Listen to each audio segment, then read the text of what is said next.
15. आइए हमारे धर्मशास्त्र को प्रकाशित वाक्य अध्याय 11 वचन 15 की ओर खोलेंगे।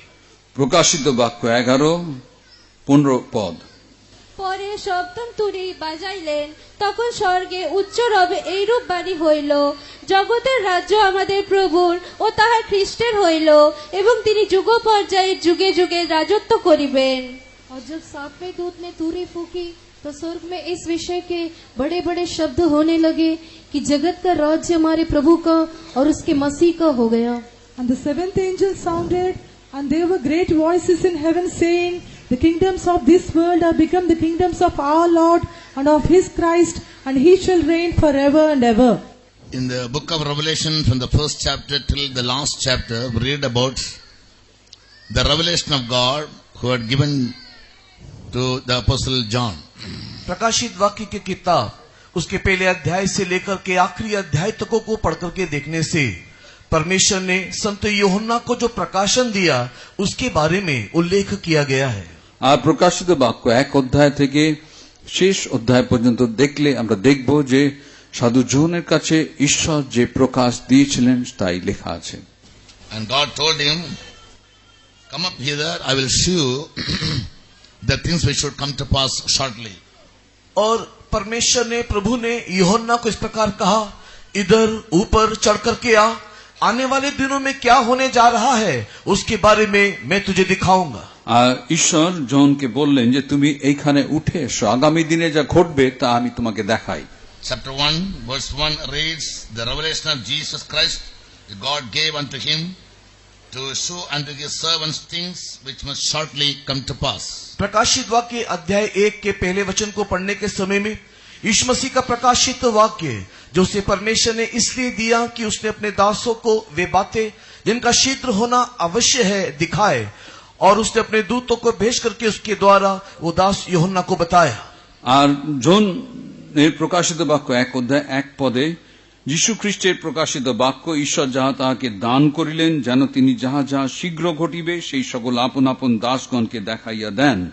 Again in chapter 4 verse 1 the same thing has been reproduced. और दोबारा अध्याय 4 के पहले वचन को दोबारा इस बात को बोलते हुए हम लोग देखने पाते हैं। আর দ্বিতীয়বার প্রকাশিত বাক্য 4 অধ্যায় 1 পদে আমরা আবার এই বিষয় দেখি। Here again we find God having told John, come up hither and I will show thee the things which must be hereafter. और अध्याय 4 के पहले वचन में दोबारा प्रभु उसको इस प्रकार कहता है, यहाँ ऊपर आ जा और मैं बातें तुझे दिखाऊंगा जिनका इन बातों के बाद पूरा होना आवश्यक है। আর এখানে আবার প্রভু জোহনকে বললেন, এই স্থানে উঠিয়া আইসো, ইহার পরে যাহা যা অবশ্য ঘটিবে সেই সকল আমি তোমাকে দেখাই। For many Christians the book of Revelation is the most confused book. अनेक मसीहों के लिए प्रकाशित वाक्य का किताब एक ना समझने वाले गड़बड़ी पैदा करने वाला एक पुस्तक होकर दिखाई देता है। অনেক খ্রিস্টানদের কাছে এই যে প্রকাশিত বাক্যের এই বই বিভ্রান্তিকর মনে হয়, Because most of the things are written in types and in figures. क्योंकि अधिकांश इसमें जो लिखा हुआ है वो एक नमूना होकर के एक अंकों में अंकित करते हुए हम लोग देखने पाते हैं। আর এখানে যা কিছু লেখা আছে সবকিছু একটি নমুনা রূপে এখানে লেখা আছে। Without the help of the Holy Spirit to understand these truths will be quite impossible. पवित्र आत्मा के सहायता के बिना अध्याय इस किताबों में लिखा हुआ बातों को समझना एक असामान्य मनुष्य के लिए मुश्किल है। পবিত্র আত্মা ব্যতি রেখে এই বাক্যে যা লেখা আছে সেই সত্যকে বোঝা অসম্ভব। God has chosen some of his servants and called them to be apostles who have come under a great consecration to be with the Lord, to whom he revealed all these truths through the Spirit. परमेश्वर ने एक झुंड के सेवकों को जो कि एक प्रतिष्ठा के द्वारा परमेश्वर की सेवा के लिए निकल पड़ते हैं, ऐसे प्रतिष्ठित प्रेरितों को परमेश्वर ऐसी गुप्त बातों को प्रकाश करके देता है कि वो लोगों को बताए। আর প্রভু সেই সমস্ত তার দাসগণকে যারা প্রতিষ্ঠা করে ঈশ্বরের সেবা করার জন্য যারা বেরিয়ে এসেছেন, যারা ঈশ্বরের প্রেরিত, তাদের কাছে ঈশ্বর এই বিষয় প্রকাশ করেন লোকেদেরকে বলার জন্য। Indeed, we are all so privileged to have come to this fellowship. हाँ, सच में हम एक सौभाग्यवान व्यक्ति है कि इस सहभागिता में आने के लिए परमेश्वर ने हमें मौका दिया। হ্যাঁ, প্রভু আমাদেরকে এই সহভাগিতায় আসবার যে সুযোগ দিয়েছেন তার জন্য আমরা খুবই ভাগ্যবান। In the key words we read in chapter 11 verse 15, हमने जो मूल वचन को पढ़ करके देखा, प्रकाशित वाक्य अध्याय 11 वचन 15। মূল বাক্য প্রকাশিত বাক্য 11 অধ্যায় 15 পদ যে আমরা পড়লাম, The Lord through his angel revealed to John the apostle about his kingdoms, about certain kingdoms. यहाँ पर प्रभु यीशु मसीह संत यूहन्ना को स्वर्गदूत के द्वारा अपने राज्य के बारे में उसे बता करके दिए, এখানে Some kingdoms. कुछ राज्य के बारे में बता करके दिए। এখানে স্বর্গদূতগণের দ্বারা যোহনকে কিছু রাজ্যগুলির সম্বন্ধে তাকে বললেন। And these kingdoms have been divided into two parts. जब इस राज्य को हम देखते हैं तो हम इसको दो भाग में विभाजित कर सकते हैं। আর এই রাজ্যকে আমরা দুটি ভাগে ভাগ করতে পারি। The kingdoms of this world and the kingdoms of our Lord Christ. इस जगत का राज्य और हमारे प्रभु यीशु मसीह का राज्य। এই জগতের রাজ্য এবং আমাদের প্রভু যিশুর যে রাজ্য।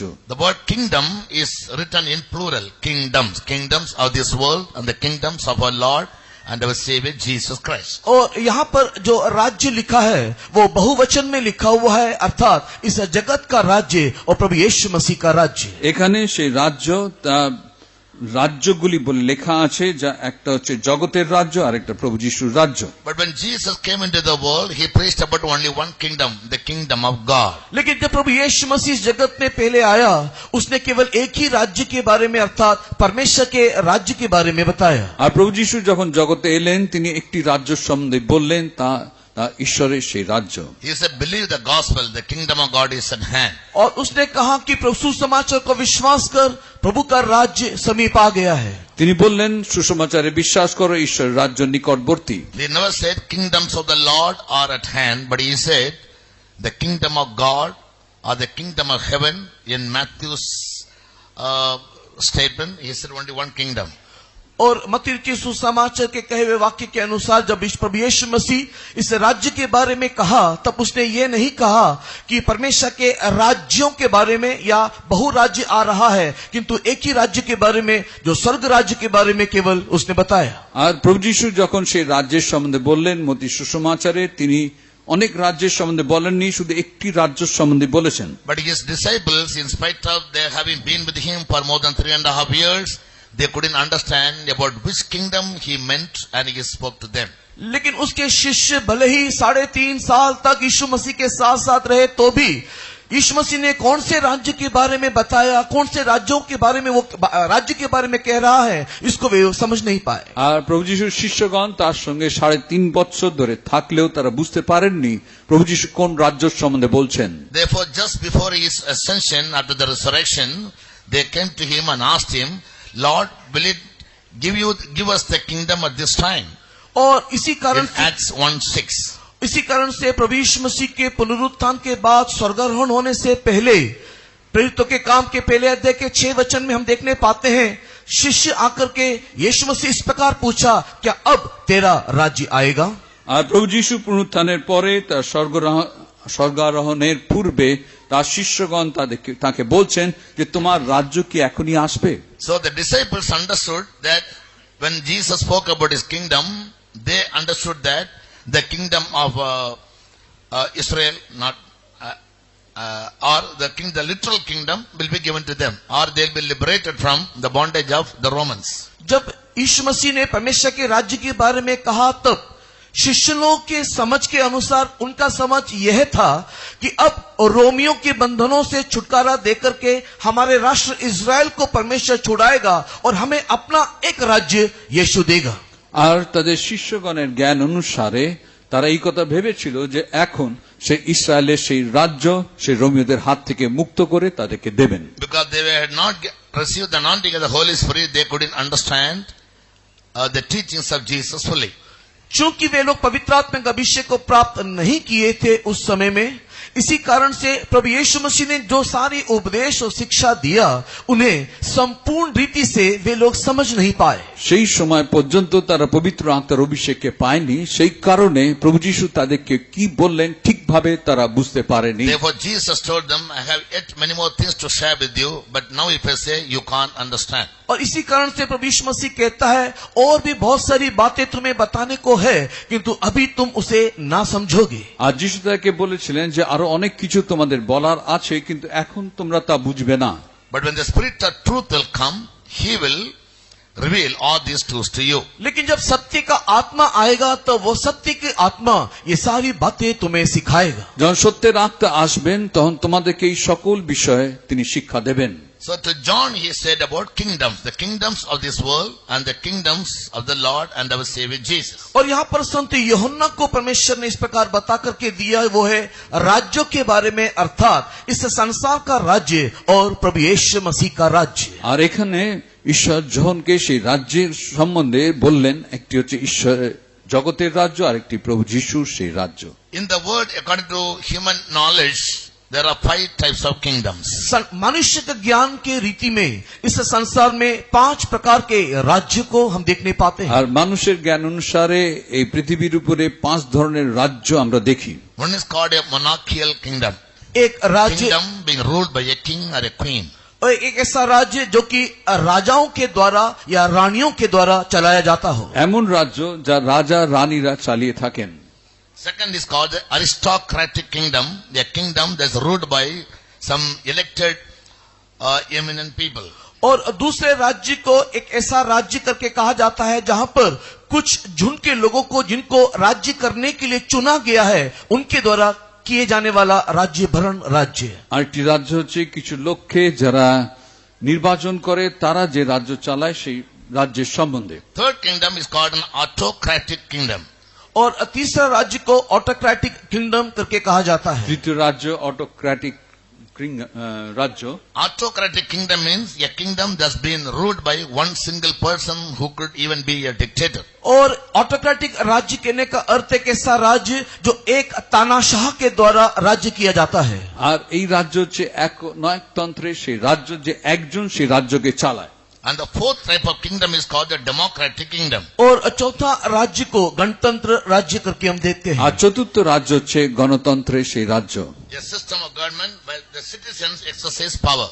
और एक ऐसा सरकार जो कि लोगों के द्वारा, चुनाव के द्वारा उसको नियुक्त करते हैं। এমন একটি সরকার যা লোকেরা নির্বাচন করে নিযুক্ত করে। And the subjects of the people will be ruled by their own elected representatives. और जिनको उन्होंने निर्वाचन में चुना है उसके द्वारा ही वे लोग चलाए जाते हैं या उनको उनके ऊपर शासन किया जाता है। যাদেরকে তারা নির্বাচন করেন তাদের দ্বারাই এই রাজ্য চালিত হয়, তাদেরকে শাসন করে। And the fifth type of kingdom is called a theocratic kingdom.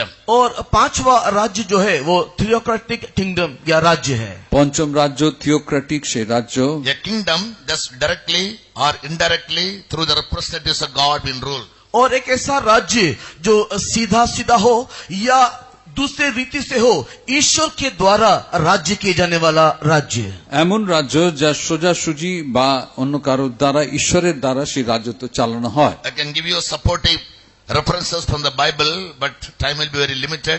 I don't want to go into elaboration. और इन सारे बातों के विषय में धर्मशास्त्र से मैं आपको वचन दे सकता हूं, लेकिन समय अल्प होने के कारण इन सारों के लिए मेरे पास उपयुक्त समय नहीं है। এই সকল বিষয়গুলির জন্য বাইবেলে বাক্য আছে, সেগুলি বলার জন্য, আপনি ব্যাখ্যা করার জন্য সময় নেই। I'm just giving you only the outline. केवल मैं उसके बाहरी रूपरेखा बता दे रहा हूं। তার একটি রেখা আমি বলি। The theocratic kingdom means God ruling over his people.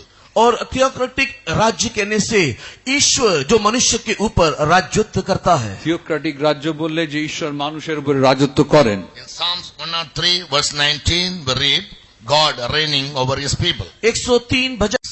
और ये 5 राज्य के अलावा এই 5 ধরনের রাজ্য ছাড়াও Bible also speaks about 10 more kingdoms.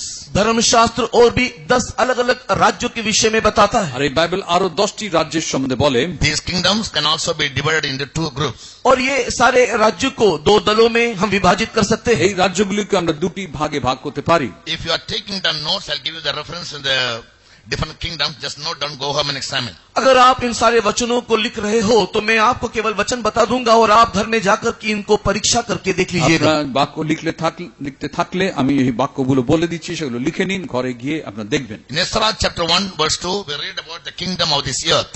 और Kingdom of this earth. Ezra की किताब पहले अध्याय के दूसरे वचन में इस पृथ्वी के राज्य के बारे में हम देखते हैं। ইসরা 1 অধ্যায় 2 পদে এই পৃথিবীর রাজত্বের সম্বন্ধে আমরা দেখি।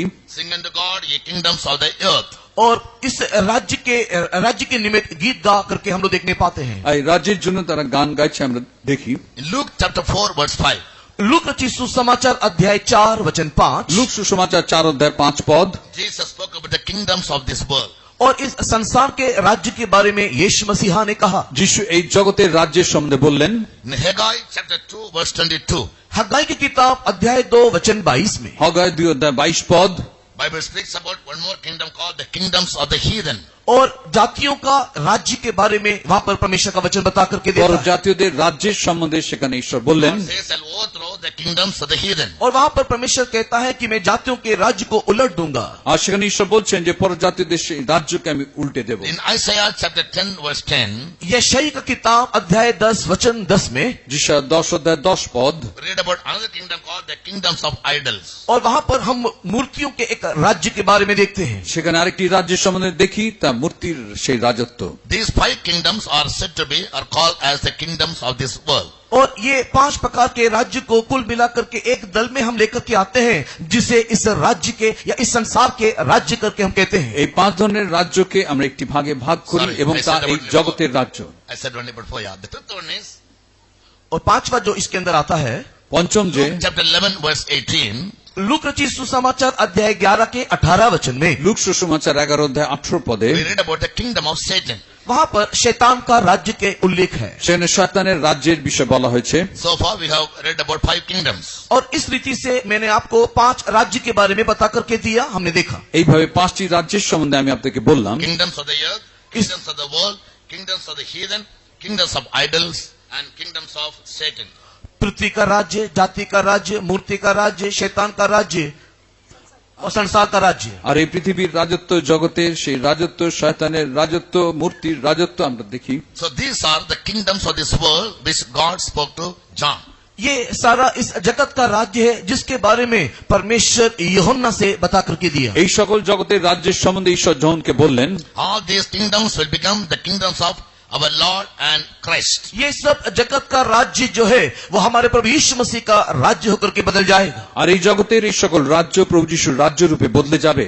And when he has said about the kingdoms of the Lord in plural, और जब उसने प्रभु के राज्य को बहुवचन में बता करके दिया, প্রভুর রাজ্য তিনি বহু বচনে বললেন। when we study the scriptures carefully, और जब हम लोग शास्त्र को ध्यान पूर्वक पढ़े, যখন বাইবেল আমরা মন দিয়ে পড়ি, we read about 5 more kingdoms which are said to be the kingdoms of God or the kingdoms of the Lord. और उस समय में हम लोग 5 और राज्यों के बारे में देखने पाते हैं जो कि ईश्वरीय राज्य के अंतर्भूत आता है। আর তারপরে আমরা আরো 5টি রাজ্য দেখি যা ঈশ্বর রাজ্যের মধ্যে পড়ে। Colossians chapter 1 verse 13.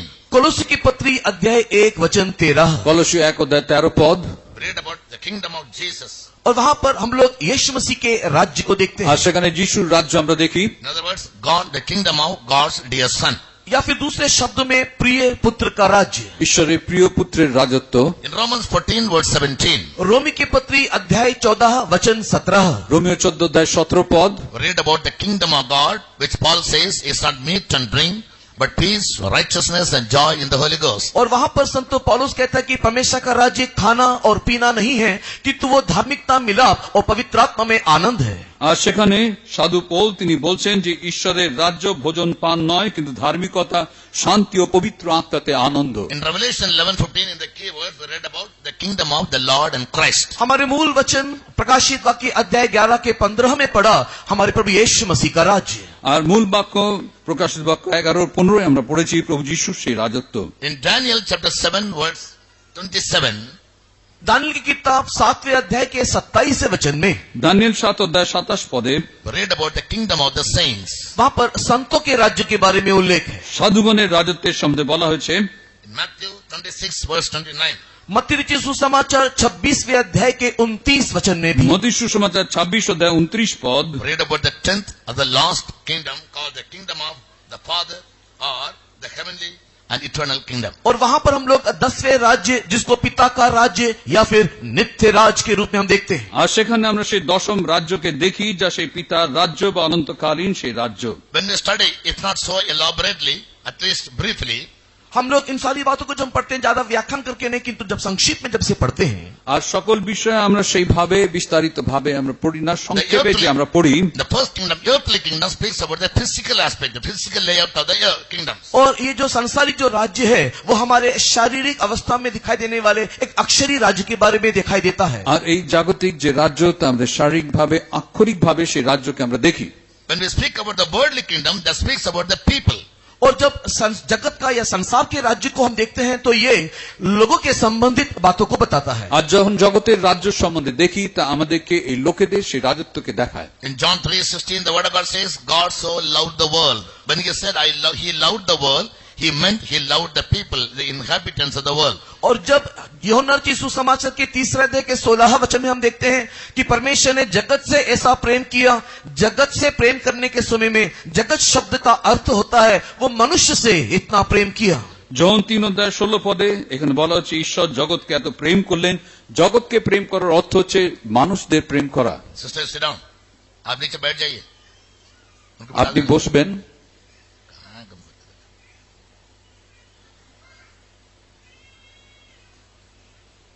The third kingdom, the kingdom of the heathen, means जातियों का राज्य कहने का अर्थ আর জাতিগণের রাজ্য বলার অর্থ that's a godless kingdom. In those kingdom, God is not directly involved in the ruling. ये एक ऐसा राज्य जिसमें ईश्वरी भक्ति नहीं, जहां पर ईश्वर उनके साथ किसी प्रकार का व्यवहार करता ना हो। এমন রাজ্য যেখানে ঈশ্বরের কোন রকম কোন কাজ নেই। Spiritually speaking, आत्मिक तौर से देखने से আত্মিকভাবে দেখলে Matthew 18:15, मत्ती रचित सुसमाचार 18 अध्याय 15 वचन में মতীয় সুসমাচার 18:15 পদে Jesus said that trespassers in the church are called heathen. और यीशु मसीह कहता है कि मसीही कलीसिया के अंदर जो लोग नियम को लांघते हैं या तोड़ते हैं वे लोग अन्य जाति है करके यीशु कहा। আর যিশু সেখানে বলছেন যারা সেই মণ্ডলীর নিয়মকে ভাঙে বা অপরাধ করে তারা সেই পরজাতি। That means they are not directly being ruled by God. इसका अर्थ यह है कि ये वो लोग हैं जो ईश्वर के द्वारा चलाए नहीं चलते। তারা সেই রকম লোক যারা ঈশ্বরের দ্বারা চালিত নয়। As for the kingdom of idols, और मूर्तियों के राज्य के संबंध में देखेंगे तो মূর্তির রাজত্বের সম্বন্ধে the spiritual significance is, और उसका आत्मिक दृष्टिकोण इस प्रकार है। তার আত্মিক বিষয় হচ্ছে in Bible, idols are compared to many other things. धर्मशास्त्र में मूर्तियों को कई बातों के साथ तुलनात्मक रीति में दर्शाया है। বাইবেলে এই মূর্তিকে বিভিন্ন বিষয়ের সঙ্গে তুলনা করে বলা হয়েছে। In 1 Samuel 15:13, idols are compared to stubbornness. और पहला शमूएल 15 के 13 वचन में ये मूर्ति को हठीला स्वभाव के साथ तुलना किया गया है। প্রথম শামুয়েল 15:13 পদে এই মূর্তিকে আমাদের শক্ত গ্রীবাসী স্বভাব সঙ্গে তুলনা করা In হয়েছে। Colossians 3:5, कोलोसी की पत्री अध्याय 3 के 5 में কলসীয় 3:5 পদ idol is compared to covetousness. वहां पर मूर्ति को लालच या लोभ के साथ तुलना किया गया সেখানে है। মূর্তিকে লোভের সঙ্গে তুলনা করা হয়েছে। In Ephesians 5:20, एफिसी की पत्री अध्याय 5:20 वचन में ইফিসীয় 5:20 পদ idol is compared to the works of flesh. और शारीरिक कामों के साथ इस मूर्ति को तुलनात्मक रीति में दिखाया गया है। মানসিক কার্যের সঙ্গে মূর্তিকে তুলনা করে দেখানো হয়েছে। Last night we heard very clearly about a child of God being very stubborn or covetous or being involved into fleshly deeds. और बीते शाम के समय में बहुत ही स्पष्ट रीति से हमने देखा कि एक परमेश्वर का बच्चा जो है वो एक हठीला स्वभाव और शारीरिक रीति से काम करने वाला व्यक्तियों को दिखाई देता है। আর গত সন্ধ্যায় আমরা দেখেছি যে ঈশ্বরের যে সন্তান সে শক্ত গ্রীবা সেই লোক এবং তারা ঈশ্বর বিরুদ্ধে কার্যকারী সেই Spiritual লোকদের আমরা দেখেছি। significance of the satanic kingdom is, और आत्मिक दृष्टिकोण में जो शैतानी राज्य है उसका अर्थ আত্মিকভাবে যে শয়তানের রাজ্য তার অর্থ about Satan, Bible says in Revelation 12:9, he is a deceiver of the whole world. प्रकाशित वाक्य 12 अध्याय के 9 वचन में शैतान के संबंध में लिखा हुआ है वो सारे संसार को भरमाने वाला नहीं तो धोखा देने वाला है। প্রকাশিত বাক্য 12:9 পদে লেখা আছে সেই যে শয়তান সে সমস্ত জগৎকে প্রবঞ্চিত করে। In spite of the people being God's people, परमेश्वर के लोग होने के बावजूद भी ঈশ্বরের লোক হবার পরেও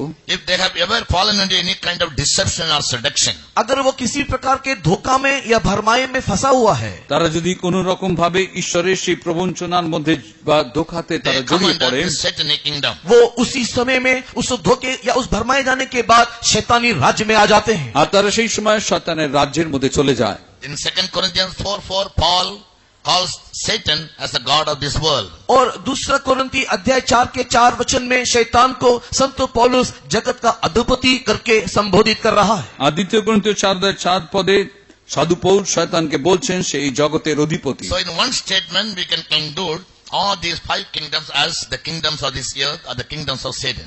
और एक शब्दों में हम इन सबको जोड़ के ये कह सकते हैं कि ये संसार का राज्य शैतानी राज्य है। আর আমরা একভাবে সবগুলিকে একত্রিত করে বলতে পারি তা এই জগতে বা শয়তানের সেই রাজত্ব।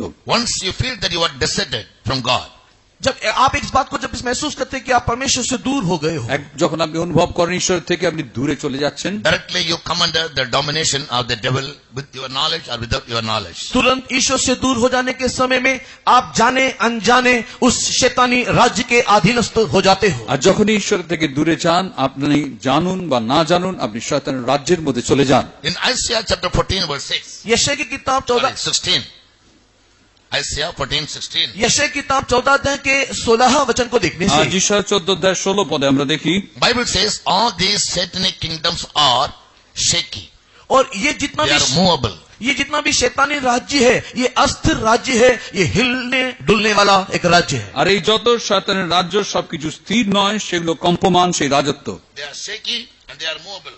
और ये हिलने डुलने वाला एक अस्थिर राज्य है। তারা কম্পমান সেই সকল রাজ্য। Luke 4:4 says they are satanic. और लूक रचित सुसमाचार अध्याय 4:4 कहता है ये शैतानी राज्य। আর লুক সুসমাচার 4:4 পদে তার শয়তানের রাজত্ব। Isaiah calls it as a shaking kingdom. यशाया उसे हिलने डुलने वाला अस्थिर राज्य कहता है। আর যিশায়া বলছেন তা কম্পান্বিত এবং বিচলিত সেই রাজ্য।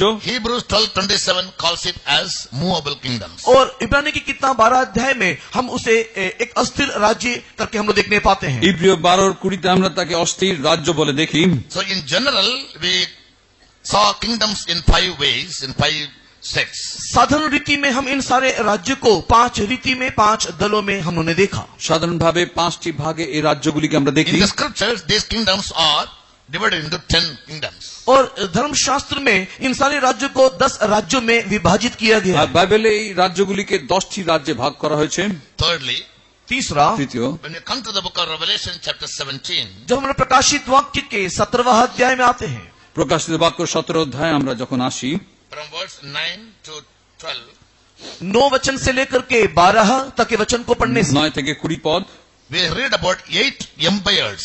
वहां पर हम लोग 5 शहंशाह को या बादशाहों को देखने पाते हैं। আর সেখানে আমরা 5 জন সেই সম্রাটকে They are also called as kingdoms.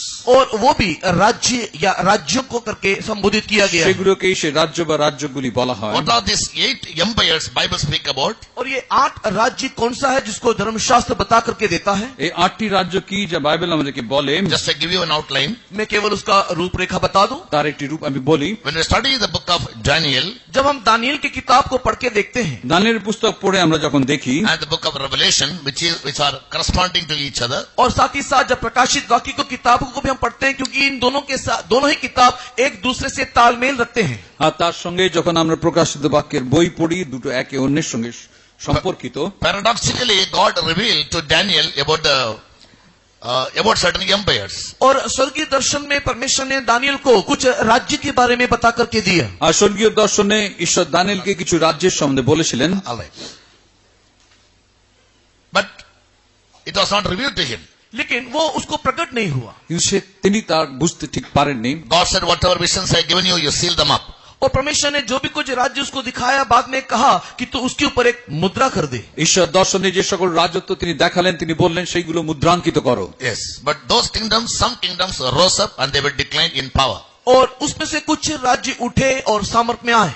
আর তার মধ্যে কিছু রাজ্য উঠলো এবং তাদের শক্তিতে তারা এলো। Yes. So we can study the first kingdom, the first empire about which Bible speaks about is the Egyptian empire. Second one was the Assyrian empire. Third one was the Babylonian empire. Fourth one was the Medes and the Persian empire. And the fifth one was the Grecian empire. और हम लोग इस प्रकार राज्यों के बारे में देखने के समय में सबसे पहला राज्य मिस्री राज्य, और उसके बाद अशूर का राज्य, उसके बाद बाबिलोन राज्य, उसके बाद मादी पारसी राज्य, और उसके बाद यूनानी राज्य आया। আর এই সময় আমরা দেখি যে সবার আগে সেখানে মিশরের সেই রাজত্ব, তারপরে আমরা রোমিয়ন সেই রাজত্ব, মাদি পার্সিয়ার সেই রাজত্ব, অসুরদের সেই রাজত্বকে আমরা দেখি। The next one was the sixth kingdom. और उसके बाद का जो अगला राज्य है वही छठा राज्य है। তারপরে যে রাজ্য, তার ষষ্ঠ সেই রাজ্য।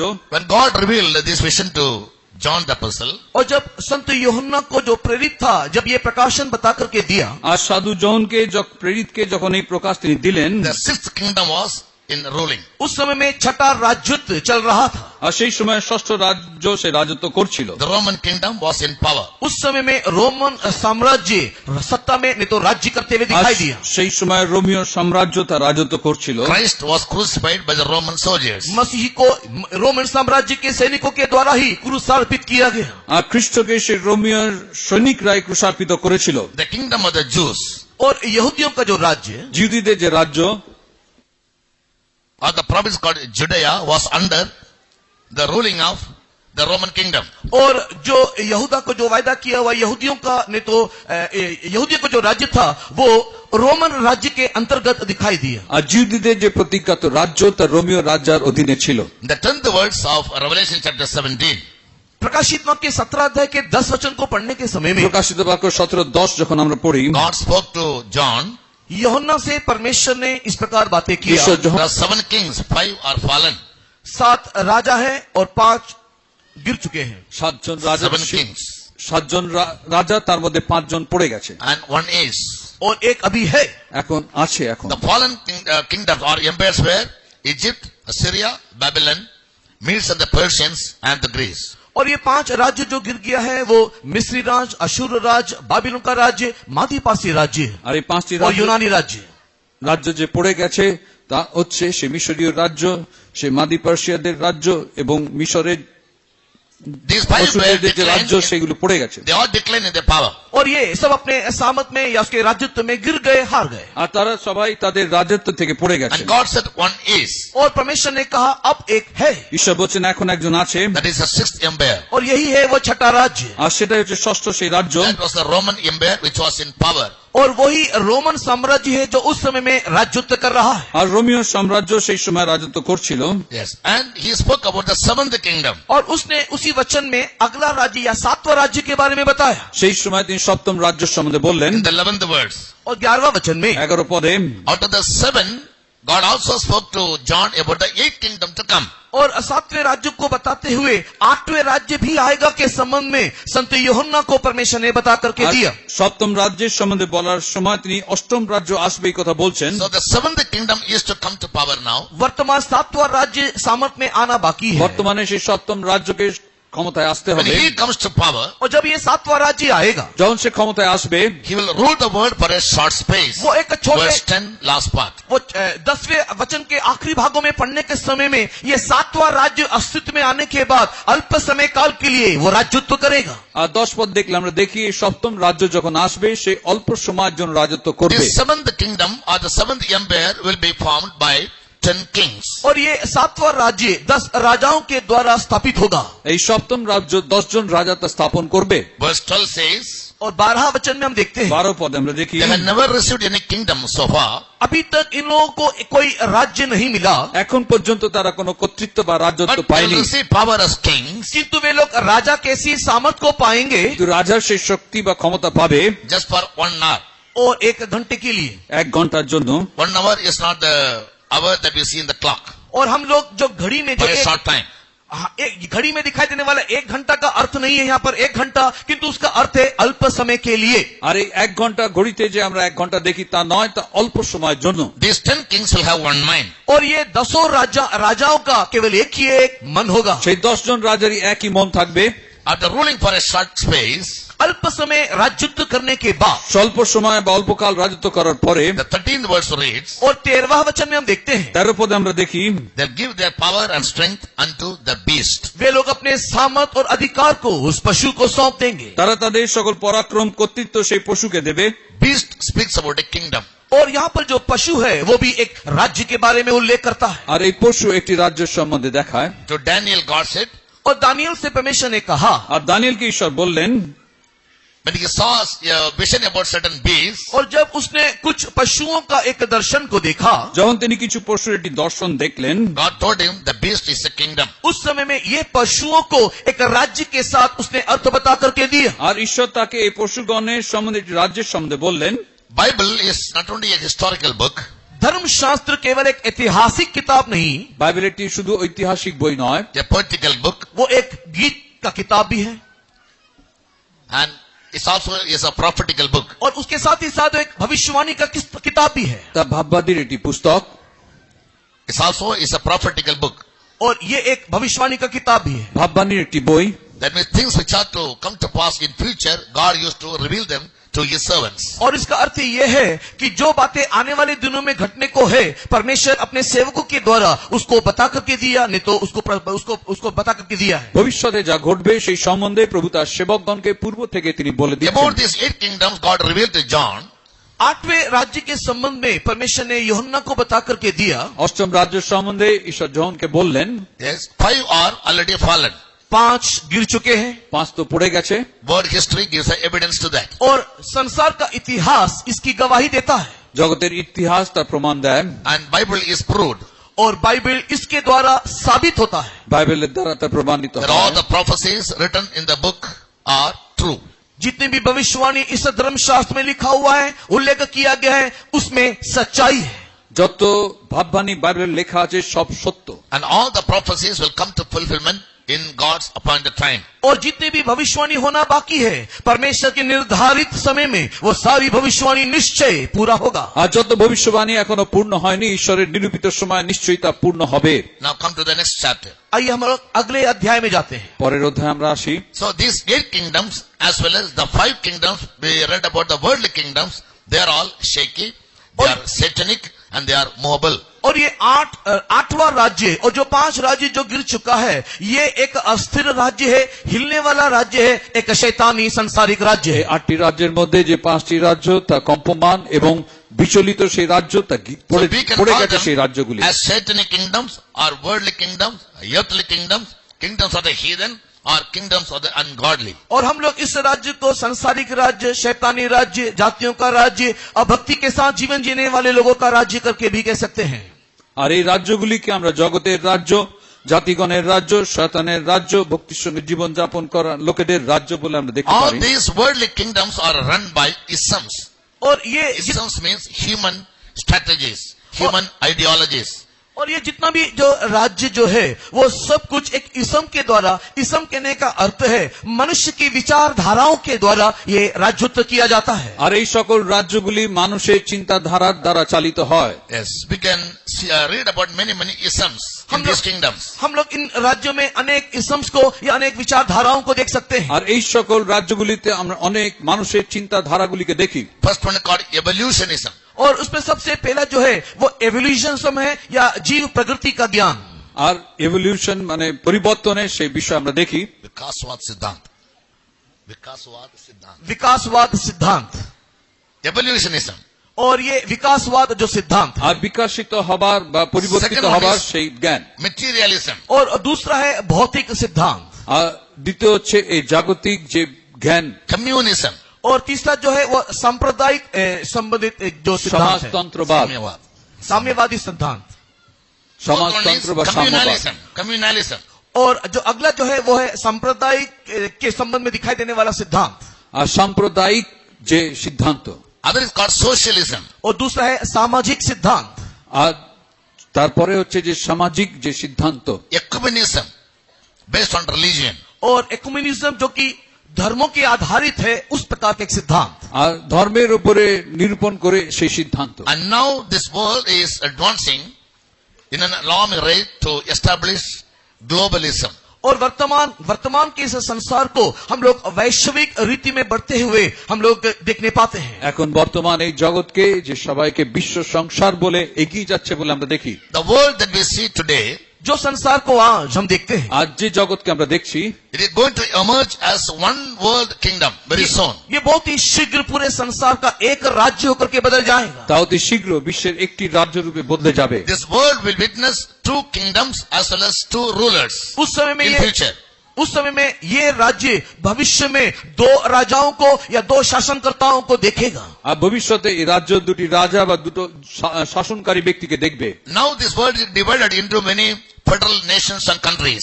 आज इस संसार को हम देखने के समय में अनेक राष्ट्र और जाति में हम लोग विभाजित होते हुए देखने पाते हैं। আজকে আমরা দেখি এই পৃথিবীতে বিভিন্ন রাজ্য, গণতান্ত্রিক রাজ্য সহ India আমরা is a দেখি। nation, Pakistan is a nation, Bangladesh is a nation, Sri Lanka is a nation. हम लोग देखते हैं कि भारत एक राष्ट्र है, पाकिस्तान एक राष्ट्र है, बांग्लादेश एक राष्ट्र है, श्रीलंका भी एक राष्ट्र है। ভারত একটি রাষ্ট্র, পাকিস্তান একটি রাষ্ট্র, শ্রীলঙ্কা একটি রাষ্ট্র। বাংলাদেশ একটি রাষ্ট্র, They are all ruled by different people. अलग अलग लोगों के द्वारा वो राज्य भरण किया जाता है। ভিন্ন ভিন্ন লোকের দ্বারা সেই রাষ্ট্রগুলি শাসিত হয়। But world leaders for the last 2 centuries are planning to bring all the kingdoms of the world into one empire or one global kingdom. लेकिन पिछले 2 दशकों से विश्व भर के सारे नेताएं पूरे संसार को एक वैश्विक राज्य के अंतर्भुक्त पूरे संसार को एक राजा के अधीन लेकर आने के लिए प्रयत्न, प्रयास और योजना कर रहे हैं। বিগত 2 দশক ধরে আমরা দেখছি যে এই পৃথিবীর সমস্ত লোকেরা, রাজারা তারা চেষ্টা করছে যে সবাইকে একটি বিশ্ব সংসারের একটি রাষ্ট্রের মধ্যে নিয়ে আসতে। Those who have a knowledge about the scriptures, they get to understand this is the fulfillment of the prophecies. और जितने लोग परमेश्वर के वचन के विषय में ज्ञान रखते हैं उनके लिए यह समझ होना चाहिए कि ये सब कुछ जो हो रहा है ये भविष्यवाणी की पूर्णता हो रहा है। আর যারা এই ঈশ্বরের সেই ভাববাণীর সম্বন্ধে যাদের জ্ঞান রয়েছে তারা বুঝতে পারবে যে বাইবেলে যে সকল ভবিষ্যবাণী করা হয়েছে তা পূর্ণ হচ্ছে। So with our own eyes we are going to see the world is going to be emerged successfully into 2 kingdoms.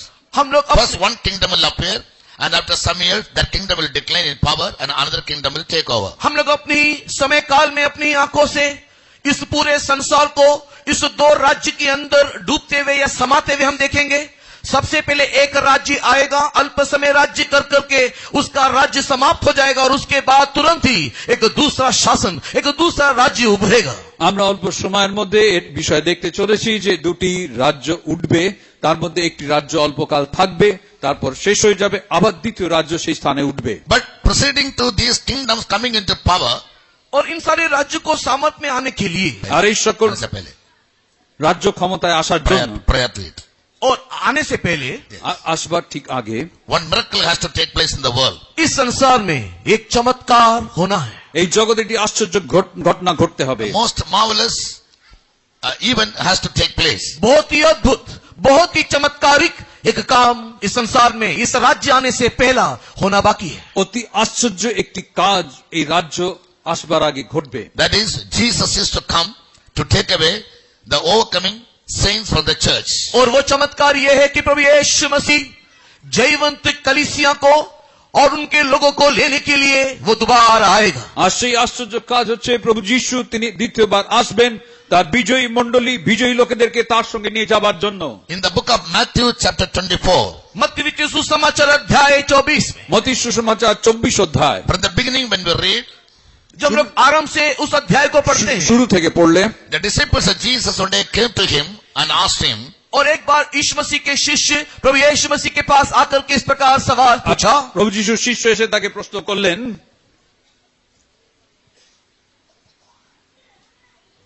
tell us, when shall these things be? और तीसरे वचन में वो कहता है कि हमें ये बता दे कि ये बातें कब होगी আর তিনি প্রভু যীশুকে বলছেন কখন এই সব ঘটবে, What shall be the sign of their coming और तेरे आने का जगत के अंत का चिन्ह क्या होगा, তোমার আসার চিহ্ন কি হবে, and at the end of the world? इस जगत के अंत का चिन्ह क्या होगा। এই জগতের শেষের চিহ্ন কি হবে। Because Jesus had been telling them, for a while I will be with you, क्योंकि प्रभु यीशु मसीह उनसे ये कहते आया है कि अल्प समय के लिए मैं तुम्हारे साथ हूँ। যীশু তাদেরকে বলছেন যে আমি অল্প সময়ের জন্য তোমাদের সঙ্গে আছি। I will have to bear the sin of the whole world and die on the cross and give my life a ransom for the sins of the whole world. सारे मानव जाति के पापों के लिए प्रायश्चित होने के निमित्त मेरे जीवन को मुझे कलवरी क्रूस पर चढ़ाना है। সকল মানব জাতির পাপের প্রায়শ্চিত্তের জন্য আমাকে সেই কালভারি ক্রুশে ক্রুশার্পিত হতে হবে। However, on the third day I will rise again. लेकिन कुछ भी होने से भी मैं 30 दिन जी उठूंगा তৃতীয় দিন আমি আবার উঠব, I will go to my Father. और उसके बाद मैं अपने पिता के पास जाऊंगा। আমার পিতার কাছে যাব, I will prepare a place for you. मैं तुम्हारे लिए एक स्थान प्रस्तुत करूंगा। আমি তোমাদের জন্য একটি স্থান প্রস্তুত করব। Once the place is prepared, I will come again. और एक बार जब वो स्थान प्रस्तुत हो जाए मैं दोबारा आऊंगा। আবার সেই স্থান প্রস্তুত হলে আবার আমি তোমাদের কাছে আসব, I will come to take you all away with me, और मैं तुम सबको मेरे साथ लेकर के जाऊंगा, তোমাদের সবাইকে আমার সঙ্গে নিয়ে যাব, that where I am, there you also may be. ताकि जहां पर मैं हूं वहां पर तुम भी मेरे साथ रहो। যেখানে আমি আছি সেখানেও তোমরা সবাই থাকবে। Therefore, let not your heart be troubled. In John chapter 14 verse 1. इसी कारण से यूहन्ना रचित सुसमाचार के 14 अध्याय के पहला वचन में यीशु मसीह कहता है तुम्हारा मन व्याकुल ना हो। আর সেই জন্য জন সুসমাচার 14 অধ্যায় প্রভু যীশু এক পদে বলছেন তোমাদের হৃদয় উদ্বিগ্ন না হোক। That is a lively hope that Jesus has given to his people in the church. और यही वो जीवित आशा है जो प्रभु यीशु मसीह ने अपने कलीसिया को अपने लोगों को दिया है। এই জীবন্ত আশা যা প্রভু যীশু তার মণ্ডলীকে দিয়েছেন, About his coming, और उसके आगमन के संबंध में, তার আগমন সম্বন্ধে From verse 38 down he said, और 38 वचन से नीचे पढ़ते हुए sorry, देखेंगे, from 36. 36 वचन से नीचे पढ़ते हुए देखेंगे तो, 36 পদ থেকে পড়লে আমরা দেখি, But of that day and hour knoweth no man. और उस घड़ी के बारे में, उस समय के बारे में कोई मनुष्य नहीं जानता, সেই দিনে সেই দণ্ডের তত্ত্ব কেউই জানে Not না, the angels of heaven, और ना ही स्वर्ग ना स्वर्गदूत, স্বর্গদূতগণও জানেন না, but only my Father knows. केवल पिता परमेश्वर ही उस समय को जानता है। কেবল পিতা জানেন। But certain things will take place just before my coming. किंतु मेरे आगमन से पहले कुछ बातों का घटना अवश्य है। কিন্তু আমার আসার পূর্বে কিছু ঘটনা ঘটবে।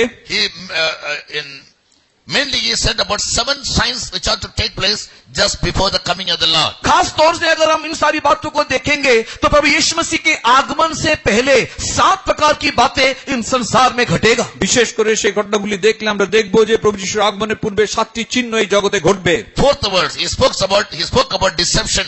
चौथा वचन मत्ती की किताब 24 अध्याय चौथा वचन में धोखे के बारे में वहां पर लिखा हुआ है। আর মত্তী সুসমাচার 24 অধ্যায় 4 পদে বলছেন যে লোকেরা He যেন told তোমাকে না ভোলায়। disciples, be not deceived. और वहां पर उसने अपने शिष्यों को कहा, तुम लोग भरमाए ना जाना, তোমাদেরকে যেন না ভোলায়, Many shall come in my name. कई लोग मेरे नाम से आएंगे কারণ অনেকে আমার নাম ধরিয়ে আসিবে, They try to deceive you. और वे आपको भरमाएंगे। তারা তোমাদের ভোলাবে। Again he said, you'll hear about wars and rumors of wars. और उसके बाद यीशु ने कहा कि तुम लोग लड़ाइयों के बारे में और युद्धों के बारे में सुनोगे, তারপরে বলছেন তোমরা যুদ্ধের কথা, যুদ্ধের জনরব শুনিবে। All these things must come to pass. और ये सारी बातों जब हो जाएगा, এই সকল ঘটনা ঘটতে হবে, But the end is not it. परंतु उस समय भी अंत ना होगा। তখনও শেষ নয়। Nation shall rise against nation, kingdom against kingdom, and there shall be famines and pestilences and earthquakes in diverse places. और जाति जाति पर, राज्य राज्य पर चढ़ाई करेगा, जगह जगह अकाल पड़ेंगे और भूकंप होंगे। কারণ জাতির বিপক্ষে জাতি, রাজ্যের বিপক্ষে রাজ্য উঠিবে, স্থানে স্থানে দুর্ভিক্ষ, ভূমিকম্প হইবে। All these are only the beginning of sorrows. ये सब तो पीड़ाओं का आरंभ होगा। এই সকলই যাতনার আরম্ভ মাত্র। In the 9th verse he said, 9वें वचन में यीशु ने कहा, 9 পদে যিশু বলছেন, then shall their delivery up to be afflicted, और तब वे क्लेश देने के लिए तुम्हें पकड़वाएंगे, সেই সময় লোকেরা ক্লেশ দিবার জন্য তোমাদেরকে সমর্পণ and করিবে, they will kill you. तुम्हें मार डालेंगे, তোমাদেরকে বধ করিবে। You will be hated of all nations for my name's sake. मेरे नाम के कारण सब जाति लोग तुमसे बैर रखेंगे, আর আমার নাম প্রযুক্ত সমুদায় জাতি তোমাদেরকে দেশ করিবে। And then shall many be offended. और तब बहुत से ठोकर खाएंगे। আর তৎকালে অনেকে বিঘ্ন পাইবে। They shall betray one another. वो एक दूसरे को पकड़वाएंगे, একে অন্যকে দেশ করবে, They'll hate one another. एक दूसरे से बैर रखेंगे, একে অন্যকে ঘৃণা করবে।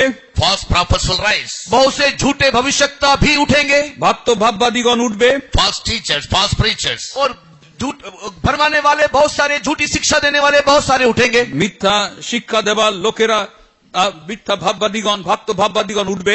Iniquity will abound. अधर्म बढ़ जाएगा। অধর্মের বৃদ্ধি হবে। Last time we heard about iniquities, the various aspects of iniquities. पिछले संध्याकालीन समय में अधार्मिकता के अनेक प्रकार के पहलुओं को हमने देखा, গত সন্ধ্যায় আমরা অধর্মের অনেকগুলি বিষয় আমরা In the দেখেছি। end times, iniquity will abound. और अंत के दिनों में अधर्म बढ़ते चले আর जाएगा। শেষ দিনে অধর্মের বৃদ্ধি হবে। The definition for the word iniquity is anything that is not right in the sight of God. और अधर्म कहने का अर्थ, उसकी परिभाषा इस प्रकार है, जो भी कुछ जो ईश्वर के दृष्टि में सही नहीं है। আর অধার্মিকতা বললে যা কিছু ঈশ্বরের দৃষ্টিতে ঠিক নয়, That is not as per God's will. जो कुछ भी ईश्वर की इच्छा के अनुसार से नहीं है। যা ঈশ্বর ইচ্ছা অনুসারে We নয়। may be doing certain good things, आप शायद कुछ अच्छे कामों को करते होंगे, হতে পারে আপনি কিছু ভালো কাজ করছেন, but it's not necessarily that it's all God's perfect will. किंतु जरूरी नहीं है कि आप जो भी अच्छे कामों को कर रहे हो वो सब परमेश्वर की सिद्ध मर्जी है। আপনি যে কিছু ভালো কাজ করছেন সেগুলোই যে ঈশ্বর ইচ্ছা তা নাও হতে In পারে। Matthew 5:21, looking to certain disciples, मत्ती रचित सुसमाचार के 5वें अध्याय के 21 वचन में कुछ शिष्यों की ओर देखते हुए, আর মত্তী সুসমাচার 5 অধ্যায় 21 পদে কিছু শিষ্যগণকে দেখে তিনি বলছেন, who were all filled with the gifts of the Spirit. वे लोग सब आत्मा के वरदानों से परिपूर्ण थे, তারা সবাই আত্মার বরদানে পূর্ণ ছিল। Gifts of healing, और उनके पास चंगाई का वरदान था, তাদের কাছে আরোগ্যতার বরদান ছিল, gifts of prophecies. भविष्यवाणी का वरदान। ভাববাণীর বরদান। But looking to them, Jesus said, "You're all workers of iniquity." उन सबको देख करके प्रभु यीशु मसीह ने कहा कि तुम सब अधर्म के काम करने वाले हो। তাদেরকে দেখে প্রভু যিশু বলছেন তোমরা সবাই অধার্মিকতার কাজ করছো। Did he mean that prophesying is iniquity? क्या इसका अर्थ ये है कि भविष्यवाणी करना अधार्मिकता है? তার অর্থ এটাই কি যে ভবিষ্যবাণী করা অধার্মিকতা? Healing the sick, is it iniquity? क्या बीमारों को चंगाई करना अधार्मिकता है? রোগীদের আরোগ্যতা দেওয়া কি অধার্মিকতা? In your sight, and in human point of view, these are all wonderful spiritual works. We may say God is mightily using the servant of God. और आपके दृष्टिकोण में, या संसारी दृष्टिकोण में देखने के समय में, ये तो परमेश्वर के अद्भुत सामर्थ्य कामों को दिखा रहा है। देखो परमेश्वर उस दास को, इस दास को कितने सामर्थ्य की रीति से अपने हाथों में व्यवहार कर रहा है। আপনার দৃষ্টিতে, জাগতিক দৃষ্টি দিয়ে দেখলে আপনারা দেখবেন, তখন আপনারা বলবেন যে দেখো এই দাসকে ঈশ্বর কত অদ্ভুত ভাবে, আশ্চর্য ভাবে তার কার্যে ব্যবহার করছেন। But Jesus judged them as you are all workers of iniquity because you failed to do the will of my Father who is in heaven. लेकिन प्रभु यीशु मसीह ने उन सारे इस प्रकार के अद्भुत चमत्कार के काम करने वालों को देख करके कहा कि तुम सब अधार्मिकता के काम करने वाले हो, क्योंकि तुमने पिता की मर्जी पूरी नहीं किया। এবং প্রভু যীশু তাদের দিকে দেখে এই কথা বলছেন যে তোমরা সবাই অধার্মিকতার কাজ করছো, কারণ তোমরা পিতার ইচ্ছা পূর্ণ করনি। Therefore I said, you may appear to be very spiritual by your outward deeds. इसी कारण से मैंने आपसे कहा कि आपके बाहरी तौर तरीके को देख के या बाहर के कामों को देख करके लगता है मानो आप बहुत ही आत्मिक हो। আর সেই জন্য আমি আপনাকে বলেছি যে আপনার বাহ্যিক অবস্থা দেখে মনে হতে পারে আপনি খুবই আত্মিক এক ব্যক্তি। Our saints always used to teach us and exhort us that life of a man is much more important than his works. हमारे संत अक्सर हमें इस बात की शिक्षा देते हैं कि मनुष्य का जो जीवन है उसके कामों से भी अधिक बहुत ही खास है या महत्व है। আমাদের সাধুগণ আমাদের এই শিক্ষা দেন যে মানুষের যে কাজ তার থেকেও তার জীবন অনেক বেশি In the name of মহত্বপূর্ণ। Jesus. इसी कारण से यीशु मसीह के नाम से, আর They did যিশুর everything নামে, in the name of Jesus. इसी के लिए हर कुछ यीशु मसीह के नाम से, যেন সবকিছু যিশুর নামে। Based on the talents and the gifts God had given them. और प्रभु यीशु मसीह ने उनको एक दान और थोड़ा वरदान दिया है। ঈশ্বর তাদের যে তালন্ত যাদেরকে দিয়েছেন, বরদান But দিয়েছেন, they failed to do the will of the Father, therefore they were judged as workers of iniquity. लेकिन वे लोग पिता की मर्जी पूरा नहीं कर पाए, इस कारण से अधार्मिकता के काम करने वाले अधर्मचारी होकर के बदल गए। তারা পিতার ইচ্ছা পূর্ণ করতে পারেনি, সেই কারণে তারা অধার্মিকতার কাজ করার লোক হলো। And in the whole chapter Jesus spoke about many more things और as signs which must take place just before the coming of the Lord. इसी प्रकार 24वें अध्याय में प्रभु यीशु मसीह ने उसके आगमन से पहले होने वाले अनेक चिन्हों के बारे में, अनेक बातों के बारे में विवरणी दिया। আর সেইভাবে 24 অধ্যায়ের মধ্যে প্রভু যীশু তার আগমনের পূর্বে বিভিন্ন বিষয় সম্বন্ধে, কাজের বিষয় সম্বন্ধে বর্ণনা করে বলেছেন। Coming to verse 39, जब हम लोग 24 अध्याय के 39 वचन की ओर जब आते हैं, 24 অধ্যায় 39 পদে আমরা পড়ি, Jesus further said, और यीशु मसीह ने आगे इस प्रकार कहा, যিশু এইভাবে বললেন, the people of Noah's days, नूह के दिनों में जो लोग थे, আর নোহের সময় যে লোকেরা ছিল, they never knew until the flood came. जब तक जल प्रलय ना आ गया, उनको बहा करके ना ले गया, तब तक उन्हें कुछ भी मालूम ना पड़ा।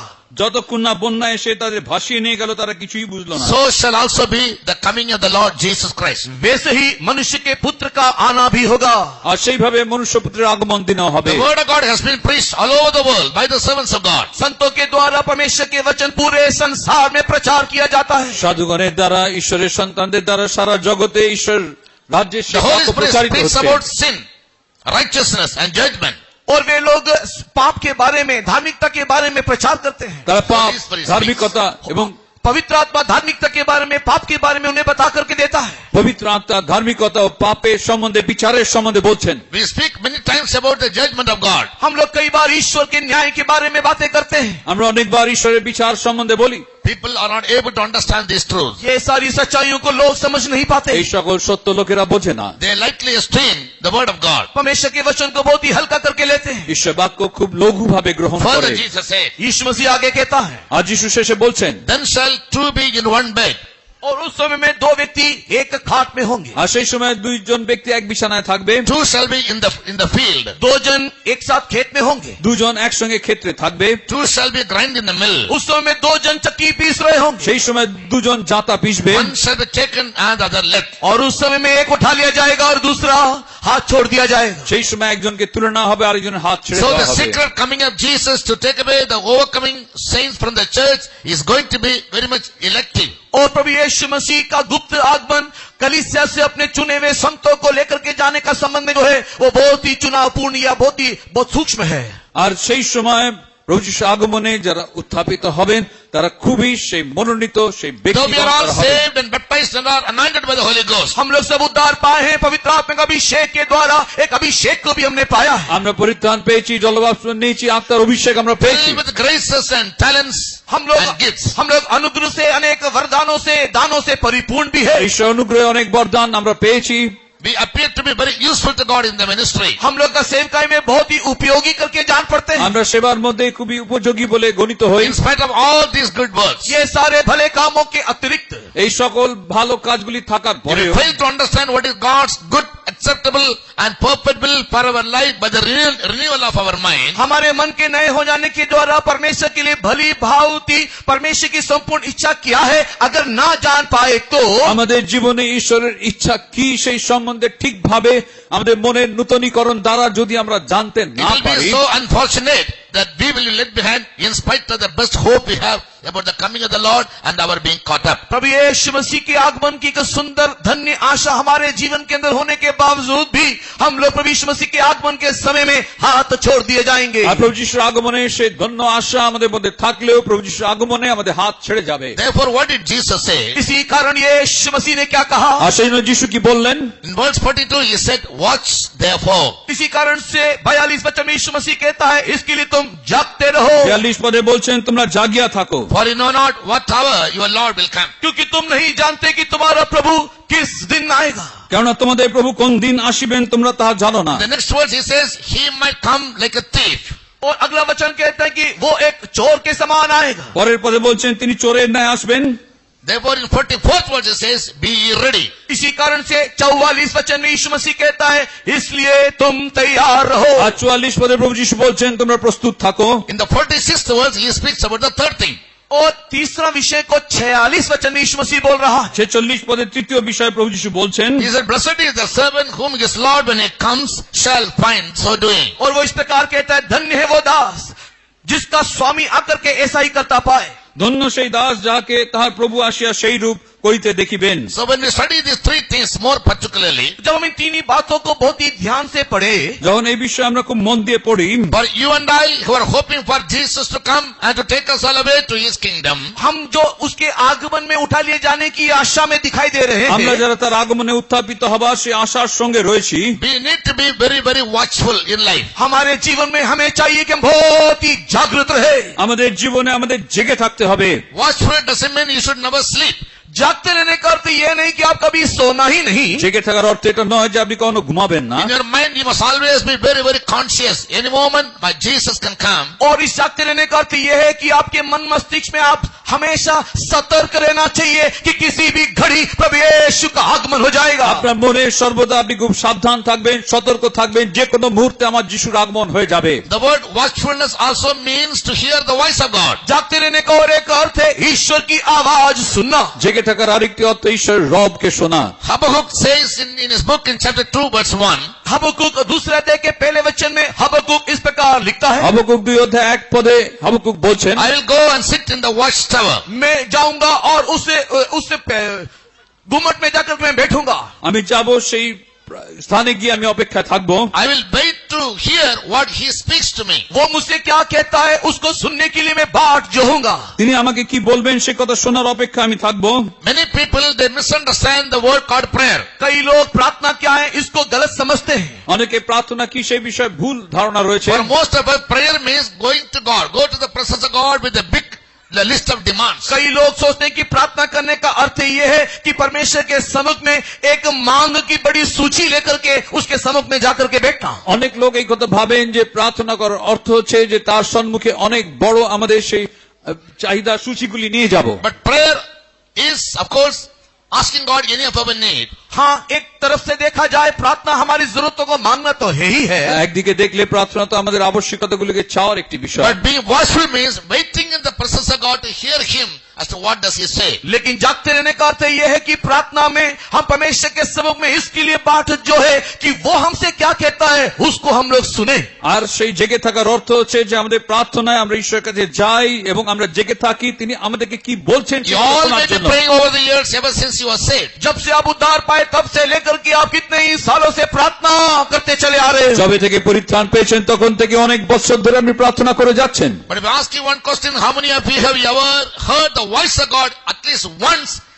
Hardly any hand will go up. अगर मैं ये सवाल आपसे पूछूं कि अपने जिंदगी में केवल कम से कम अगर एक बार भी परमेश्वर की आवाज अगर आपने सुना है तो मुश्किल से कुछ ही हाथ ऊपर उठेंगे। আর যদি আমি এই কথা বলি যে আপনাদের মধ্যে যদি কেউ কখনো একবারও ঈশ্বরের রব শুনে থাকেন তাহলে হাত তুলবেন, তাহলে দেখা যাবে খুব কম সংখ্যক লোক তারা হাত তুলবেন। 1 Thessalonians 4:16 and 17 reads. पहला थिस्सलुनी अध्याय 4, 16, 17 वचन में, প্রথম তিমোথেয় 4:16-17 পদ। When the Lord will come, जब प्रभु आएगा যখন প্রভু আসবেন He'll come with a shout. वो एक ललकार के साथ आएगा, তিনি আনন্দ ধ্বনির সঙ্গে আসবেন, He'll come with the sound of the trumpet वो एक तुर्री के शब्द के साथ आएगा, তুরি বাদ্যের সঙ্গে and আসবেন, the voice of the archangel. और वो प्रधान दूत का शब्द भी सुनाई देगा। প্রধান দূতের রব সহ আসবেন। The three aspects are voices. और ये तीनों ही पहलुओं को देखने से यहाँ तीनों ही जगह एक आवाज, एक शब्द सुनाई दे रहा है। এই তিনটি বিষয় আমরা দেখি যে এটি রব, এটি শব্দ শোনা যাচ্ছে। Praying alone is not enough.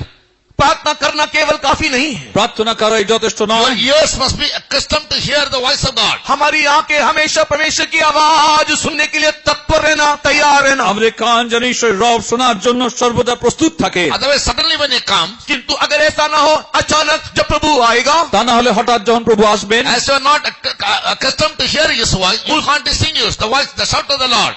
अगर आपको परमेश्वर की आवाज सुनने का आदि नहीं है, अभ्यास नहीं है, तो उसकी ललकार के शब्द को आप समझ नहीं पाओगे, जान नहीं पाओगे। যদি ঈশ্বরের রবকে শোনার অভ্যাস আপনার না থাকে তাহলে সেই So change বার্তাটি শুনতে পাবেন না। Change your style of prayer from now on. इसके लिए अब से लेकर के आपकी प्रार्थना का तरीका बदल डालो। এখন থেকে আপনার প্রার্থনা সেই অবস্থাকে বদলে ফেলুন। In John 10 chapter, Jesus said, I am the good shepherd, I lay down my life for my sheep.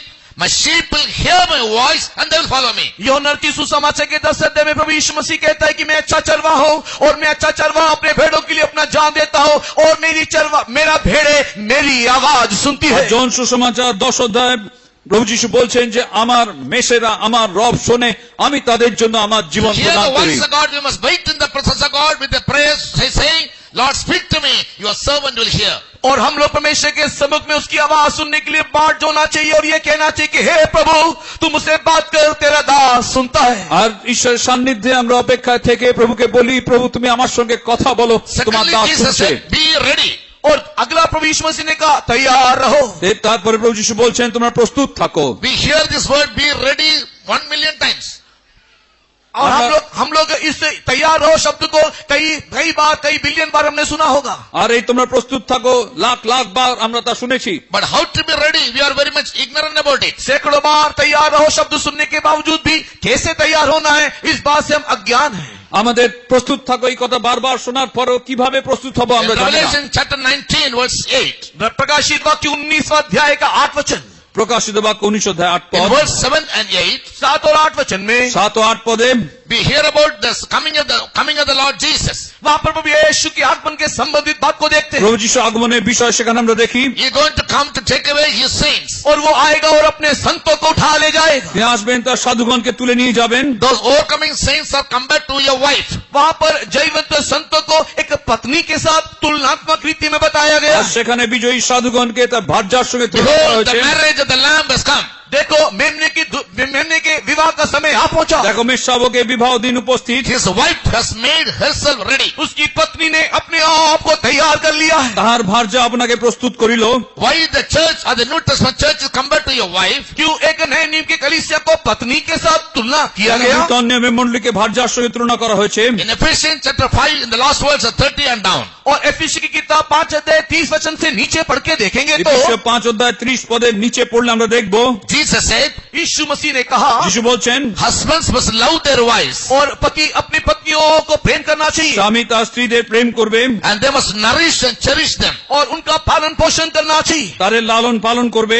Your wife is a person who is being nourished and cherished by her husband. और एक पत्नी बोलने से एक ऐसा व्यक्ति जो अपने पति के द्वारा लालन पालन या परवरिश किया जाता है। আর স্ত্রী বললে এমন একজন যাকে তার স্বামী লালন পালন করেন। To Timothy, Paul wrote, Timothy को पवित्र पौलुस लिखते हुए তিমোথীকে সাধু পৌল লিখছেন, the New Testament church must be nourished up in good doctrine and in the truth. और नए नियम के कलीसिया को अच्छे उपदेश और सच्चाइयों के द्वारा पोषित किया जाना चाहिए। নূতন নিয়মে মণ্ডলীকে উত্তম উপদেশ এবং সত্যের দ্বারা লালন পালন করতে হবে। Therefore, we teach you the truth. इसी कारण से हम आपको सच्चाई सिखाते हैं। সেই কারণে আমরা আপনাদেরকে We সত্যের teach you শিক্ষা the দিই। deeper truth. हम लोग आपको गहरी सच्चाई बताते हैं। গভীর সত্য আপনাদের শিক্ষা দিই। How can you get yourself ready to meet Jesus? कैसे आप प्रभु यीशु मसीह से जा मुलाकात करने के लिए तैयार हो सकते हो? কিভাবে আপনি প্রভু যিশুর সঙ্গে সাক্ষাৎ করতে প্রস্তুত হতে পারেন? You got to come I'll come under the truth that you are the wife of Jesus, being nourished up in the doctrines and in the truth. आप लोग एक इस प्रकार की अवस्था में आना चाहिए जहां पर आप प्रभु यीशु मसीह की पत्नी बनते हुए उसके सच्चाई और सिद्धांतों के द्वारा पोषित किया जाए। আপনাদেরকে সেই অবস্থা আসতে হবে, খ্রিস্টের ভার্যা হতে হবে এবং আপনাকে তার বাক্যের দ্বারা, তার উপদেশের দ্বারা, সত্যের দ্বারা আপনাকে লালন পালন। The marriage of the Lamb has come. Be glad and rejoice. मेमने के विवाह का समय आ पहुंचा है, इसके लिए आओ आनंदित और मग्न हो जाए। মেষশাবকের বিবাহ দিন উপস্থিত, সেই জন্য তোমরা আনন্দ করো, উল্লাসিত In হও। other words, the secret coming of Jesus is at hand. इस दूसरे शब्दों में कहने के समय में प्रभु यीशु मसीह का गुप्त आगमन बहुत ही समीप पहुंचा। অন্যভাবে বললে প্রভু যিশুর গুপ্ত আগমন নিকটবর্তী। To the lost of the seven churches in chapter 2 and 3 of Revelation. प्रकाशित वाक्य के तीसरे अध्याय और दूसरे अध्याय और तीसरे अध्याय में आखिरी के 7 मंडली ने तो कलीसियाओं को, আর প্রকাশিত বাক্য 2 ও 3 অধ্যায় শেষ সময় সেই 7টি মণ্ডলীর সম্বন্ধে আমরা দেখি। So the seventh church at Laodicea, Jesus said, behold, I am at the door. 7वें कलीसिया लाउदीकिया कलीसिया से प्रभु यीशु मसीह इस प्रकार कहता है, देखो मैं द्वार पर खड़ा हुआ हूं। সপ্তম মণ্ডলী লাউদিকীয় মণ্ডলীকে যিশু বলছেন, দেখো আমি দ্বারে দাঁড়িয়ে আছি। All these years we have been hearing about the soon coming of Jesus. हम लोग इतने दिनों से यीशु के शीघ्र आगमन के संबंध में सुन रहे हैं। আমরা এতদিন ধরে প্রভু যিশু শীঘ্র আসছেন আমরা শুনছি। But now on we must change our attitude. अभी हमारे सोचने का विचारधारा को बदल देना चाहिए। আমাদের চিন্তা ভাবনার কিন্তু বদল হয়নি। Jesus is not coming soon. अभी यीशु शीघ्र नहीं आ रहा, যিশু শীঘ্র আসছেন, He is not coming even. अभी वो आ नहीं रहा, এখন তিনি আসছেন এমন নয়। God's word says He is at the door waiting to knock. लेकिन परमेश्वर का वचन कहते कि देखो वो द्वार पर खड़ा हुआ है। ঈশ্বর বাক্য বলছে তিনি দ্বারে দাঁড়িয়ে আছেন। In 1 Corinthians 15:51, पहला कोरिन्थी 15 अध्याय के 51 वचन में প্রথম করিন্থীয় 15 অধ্যায় 51 পদ। His coming and going will be in a twinkling of an eye. उसका आना उसका जाना एक पलक झपकने के समान होगा। তার সে আগমন হবে চক্ষুর পলকে। So only those who are watchful will be, and those who are accustomed to listen to His voice will hear the shout of the Lord and the sound of the trumpet and the voice of the archangel, and they can be raptured. केवल वही उस समय में जो जागृत रहेंगे और जिनको उनकी परमेश्वर की आवाज सुनने का आदि है, अभ्यास है, वही उस ललकार के शब्द को, उस तुर्री के शब्द को और उस प्रधान दूत के शब्द को सुनेंगे। যাদের সেই জেগে থাকার অভ্যেস রয়েছে, যাদের তার রব শোনার সেই অভ্যেস রয়েছে, তারা তখন সেই আনন্দ ধ্বনি শুনবে, তুরি বাদ্য শুনবে এবং তারা তখন উত্থাপিত হবে। Father, the wife of Jesus must always be watchful and be ready. इसी कारण से यीशु मसीह की पत्नी को चाहिए कि वो हमेशा जागते रहे और तैयार भी रहे। আর সেই জন্য প্রভু যিশুর ভার্যা সর্বদা জেগে থাকবে, প্রস্তুত থাকবে। As a wife with utmost faithfulness is serving her husband. और स्त्री को चाहिए कि वो अपनी विश्वास योग्यता से जैसे अपनी पत्नी की पति का सेवा करती है, আর স্ত্রীরও প্রয়োজন সে বিশ্বাসতার সঙ্গে তার স্বামীর সেবা করবে, Being submissive to him in everything. हर बातों में उसके अधीन रहे। সব বিষয়ে তার কাছে সমর্পিত You থাকবে। and I, you are expected to remain submissive to the Lord and serve Him. और हमारे तुम्हारे संबंध में परमेश्वर की यह मनसा है कि हम परमेश्वर के अधीन रहते हुए उसकी सेवा टहल करें। আপনার আমার সম্বন্ধে ঈশ্বরের ইচ্ছা এই যে আমরা ঈশ্বরের কাছে সমর্পিত থাকি, তার সেবা করি। Therefore, thirdly, Jesus said in Matthew chapter 24, इसी कारण से तीसरे स्थान में मत्ती लिखित सुसमाचार के 24वें अध्याय में यीशु मसीह ने कहा, মত্তী সুসমাচার 24 অধ্যায় 3য় বিষয়ে প্রভু যিশু the বলছেন, church as a faithful servant to the Lord must keep serving Him, and when Jesus comes, He must find each child of God as a good servant, so doing his part. इसी कारण से प्रभु यीशु मसीह कहते हैं जैसे विश्वासियों के दास उसके स्वामी लौटने के समय में जो कार्यभार उसको दिया गया है विश्वासियों की रीति से कर रहा है, वैसे ही हम भी प्रभु यीशु मसीह के आगमन के समय में विश्वस्त रीति से उसके अधीन रहते हुए उसकी सेवा टहल करते रहना है। আর যেভাবে প্রভু যিশু বলেছেন সেইভাবে সেই বিশ্বস্ত দাস তার কর্তার আগমনের পূর্ব পর্যন্ত সেই বিশ্বস্ততার সঙ্গে সেই কাজ করে চলেছে, সেইভাবে আমাদেরও করতে হবে। I heard the testimony of a saint who died recently in Kerala. हाल ही में केरला में एक संत का गुजर जाने के बाद उसके संबंधित एक गवाही मैंने सुना। কিছুদিন পূর্বে কেরালায় একজন আমাদের সেবক আমাদের থেকে চলে গেছেন, তার সাক্ষ্য আমি শুনেছি। His last death statement was, the ministry that God entrusted in my hand till my last breath, I have performed it, he said. और वो अपने जीवन के अंत समय में वो अपने जीवन के में मृत्यु में जाने से पहले कहता है, जो सेवकाई का बोझ भार परमेश्वर ने मेरे हाथ में सौंपा, मैं अंतिम समय तक मैंने उसको पूर्ण रीति से निभाया है। শেষ সময় তিনি বলছেন, ঈশ্বর যে সেবার ভার আমাকে দিয়েছেন আমার জীবনের শেষ পর্যন্ত আমি তা পূর্ণ করেছি। When the Lord comes, He must find you, me and everyone giving audience to my word. जब प्रभु यीशु मसीह आएगा उस समय में आप और मैं मेरी जो बातें हैं उसकी ओर ध्यान देते हुए सुनो। আর প্রভু যীশু যখন আসবেন আমরা যেন তার বাক্যকে মন দিয়ে As শুনি। Saint Paul says, I have fought a good fight of faith and finished my course. जिस प्रकार संत पौलुस कहता है कि मैं अच्छी कुश्ती लड़ा हूं, मैंने अपने दौड़ को पूरा किया है। সাধু পৌল বলছেন আমি উত্তম মল্লযুদ্ধ করেছি, আমার দৌড় পূর্ণ করেছি। Therefore there remains a crown of righteousness which my Lord will give me on that day when he comes. इसी कारण से मेरे लिए धार्मिकता का मुकुट रखा हुआ है। जब प्रभु आएगा उस समय में प्रभु वो मुकुट मुझे देगा। আর প্রভু আমার জন্য সেই ধার্মিকতার মুকুট তিনি রেখেছেন, যখন তিনি আসবেন সেই মুকুট তিনি আমাকে দেবেন। The confidence each one of us should always maintain in life. हमारे जीवन में वो साहस, वो दृढ़ता हर एक लोग बनाए रखना আমাদের चाहिए। জীবনে আমরা সর্বদা সেই নিশ্চয়তাকে স্থির করে রাখবো। Jesus is coming. यीशु आ रहा है। যিশু আসছেন, He is almost at the door. वो देखो लगभग द्वार ही में है তিনি দ্বারের কাছেই আছেন, Waiting to knock. और वो खटखटाने को खड़ा है। তিনি আঘাত করার জন্য দাঁড়িয়ে আছেন। The door is open. जैसे ही द्वार खुलेगा, দ্বার খুলে গেলেই The twinkling of an eye, those who keep themselves ready in watchfulness and in serving God until he comes, they will be raptured. उस पलक झपकने के समय में जो लोग जागते हुए अपने आप को तैयार किए हुए हैं और उसकी सेवा टहल विश्वास योग्य रीति से कर रहे हैं, पलक झपकते ही वे लोग उठा लिए जाएंगे। সেই চক্ষুর পলকের পূর্ব পর্যন্ত সেই সমস্ত তার দাসেরা বিশ্বস্ততার সঙ্গে তার কাজ করে চলেছেন, সেই চক্ষুর পলকে তারা উত্থাপিত হয়ে চলে যাবেন। And the majority of the people of God are going to be left behind. और अधिकांश लोगों की संख्याओं में वे लोग हाथ छोड़ दिए जाएंगे। আর বেশিরভাগ লোকের হাত ছেড়ে যাবে। When the rapture is taken place, जब आगमन हो जाएगा, যখন আগমন হয়ে যাবে, the whole world will come under one government and one ruler. उस समय में सारा विश्व वैश्विक एक संगठित सरकार के अधीनस्थ हो जाएगा। তখন পূর্ণ বিশ্ব একটি রাজত্বকারীর অধীনে চলে All the যাবে। world leaders are trying their best over the years to bring the whole world under one order called New World Order. सारे विश्व के बड़े बड़े नेता लोग पूरे संसार में एक वैश्विक नया सिद्धांत को लाने की कोशिश कई सालों से अरसों से करते चले आ रहे हैं। জগতের সমস্ত বড় বড় নেতারা এই প্রচেষ্টায় তারা রয়েছে যে সমস্ত জগৎকে তারা একের অধীনে নিয়ে That আসবে। is called globalism. और इसी को हम लोग वैश्विक करके बोलते हैं। আর সেটাকে আমরা যে বিশ্ব জগৎকে আমরা বলি। About the coming of the one world ruler, और इस एक जो शासक होगा, সেখানে একজন শাসক থাকবে। about him we read in the book of Revelation chapter 13. प्रकाशित वाक्य के 13 अध्याय में वो सारे जगत को शासन करने वाला एक शासक के बारे में लिखा हुआ है। প্রকাশিত বাক্য 13 অধ্যায় 1 পদে সমস্ত জগৎকে শাসনকারী এক He ব্যক্তির is সঙ্গে compared লেখা to a আছে। beast. और उसको एक पशु के साथ तुलना करके তাকে लिखा हुआ পশুর है। সঙ্গে তুলনা করে লেখা আছে। Man without understanding, he is just like a beast that perished. Bible says in 49th Psalm, the last words. और 49 भजन के आखिरी वचन में शास्त्र इस प्रकार कहता है, जो मनुष्य ईश्वरी समझ नहीं रखता वो पशु सरीका है करके लिखा हुआ है।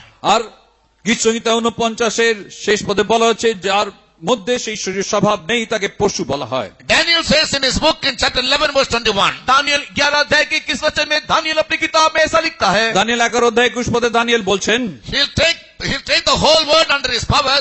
और वो सारे विश्व को अपने शक्ति या सामर्थ के अधीन ले आएगा। পুরো বিশ্বকে তার ক্ষমতার অধীনে নিয়ে আসবে। Promising the world to establish peace. और वो इस बात का वायदा करेगा कि मैं जगत में शांति लाऊंगा। সে প্রতিজ্ঞা করবে সারা জগতে আমি শান্তি নিয়ে আসবো। But to Daniel God said that is a flattery. और दानियल की किताब में हम देखने पाते हैं कि ये एक चापलूसी होगा। আর দানিয়েলের বইতে দেখি যে সেটা আমাদের জন্য একটি ধোঁকা Very হবে। soon he'll pick up war with the saints. Revelation 6:4. और प्रकाशित वाक्य 6 अध्याय के 4 वचन में देखने के समय में बहुत ही शीघ्र ये पशु आकर के संतों के विरोध में युद्ध छेड़ेगा। প্রকাশিত বাক্য 6:4 আমরা দেখি সে এসে ঈশ্বরের সাধুগণের বিরুদ্ধে যুদ্ধ করবে। He will have control over politics. और वो राजनेता के वो अधीन करेगा। রাজনীতিকে তার অধীনে He'll আনবে। have control over economy. और वो आर्थिक अवस्था को वो नियंत्रण करेगा। অর্থ ব্যবস্থা সে নিয়ন্ত্রণে আনবে And he'll keep under his control religion. और वो धर्म को भी अपने अधीन रखेगा। এবং ধর্মকেও তার নিজের অধীনে All আনবে। these things are very clearly mentioned in the book of Revelation chapter 13. No time to explain all those things. प्रकाशित वाक्य के 13 अध्याय में ये तीनों चीजों के बारे में बहुत ही स्पष्ट रीति से उल्लेख किया गया है, विवरण करने का समय नहीं। প্রকাশিত বাক্য 13 অধ্যায় এই সকল বিষয় পরিষ্কার ভাবে বলা আছে, এখন ব্যাখ্যা করার In সময় নেই। verse 15, 16 and 17 of 13 chapter. 13 अध्याय के 15, 16, 17 वचन में প্রকাশিত বাক্য 13 অধ্যায় 15, 16, 17 He পদে will দেখলে enforce every citizen in the world to accept his mark on their forehead. और वो इस प्रकार जोर देगा कि हर एक संसार के निवासी लोग अपने सिर के ऊपर या हाथ में एक संख्या का छाप ले ले। সে এই বিষয়ে সমস্ত জগতের লোকেদেরকে বাধ্য করবে যে তাদের The whole world কপালে will be- তারা সেই ছাপ নেবে। The whole world will be brought under digital number.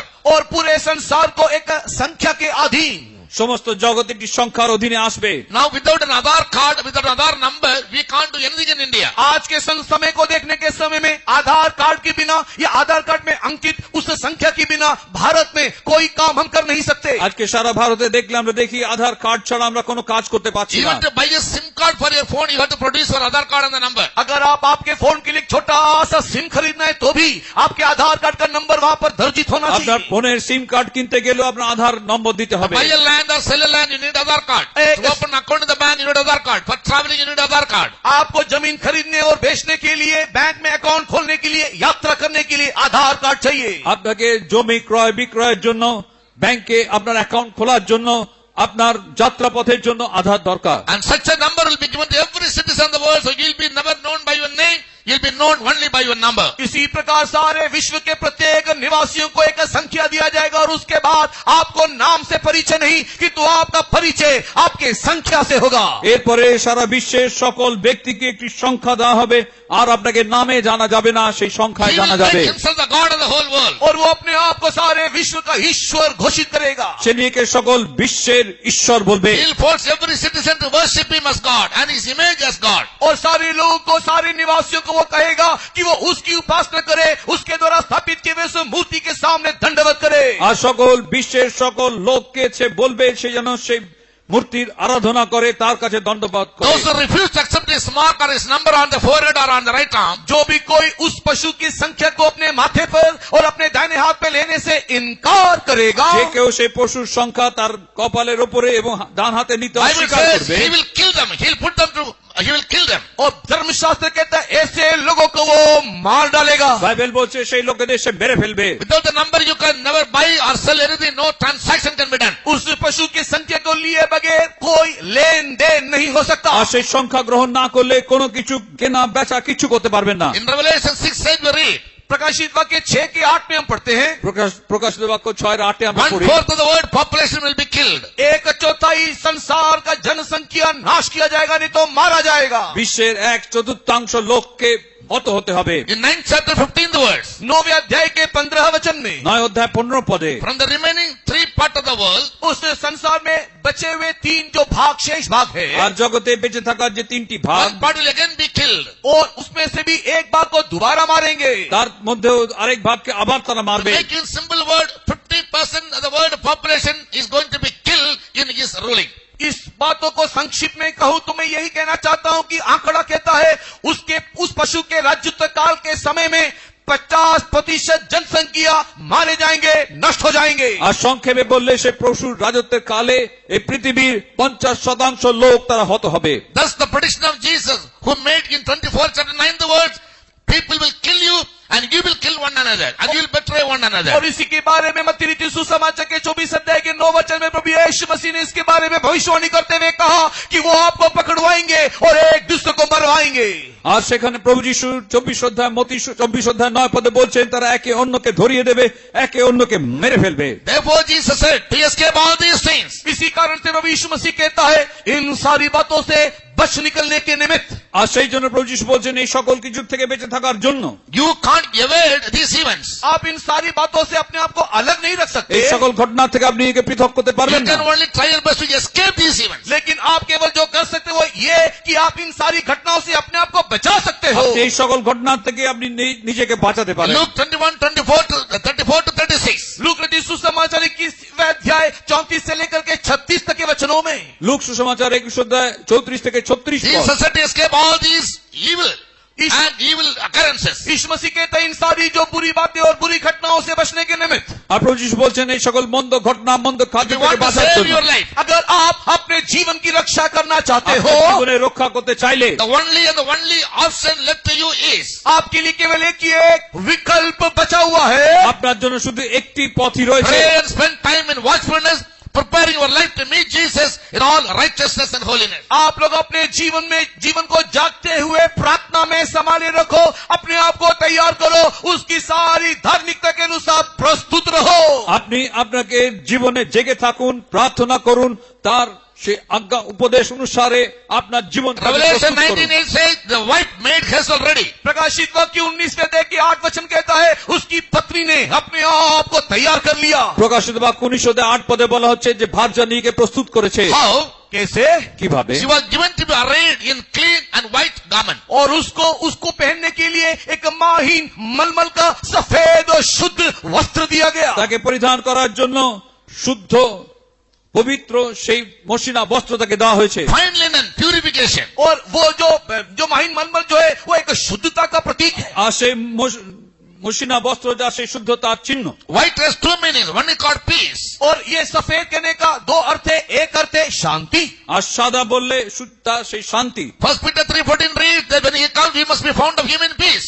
और पहला पत्र 3:14 में लिखा हुआ है उसके आगमन के समय में हम शांति में पाया जाना चाहिए। আর তার আগমনের সময় যেন আমরা শান্তিতে আমাদেরকে পাওয়া Putting যায়। away all your sins in life, you must get reconciled with God. सारे पापों को अपने जीवन से तज के परमेश्वर के साथ एक मेल मिलाप के साथ जीवन जीना। আমাদের জীবনের সকল পাপের থেকে মুক্ত ঈশ্বরের সঙ্গে যেন মিলিত And হয়। all your problems make known to him by prayers and thanksgivings, as we read in Philippians 4:6.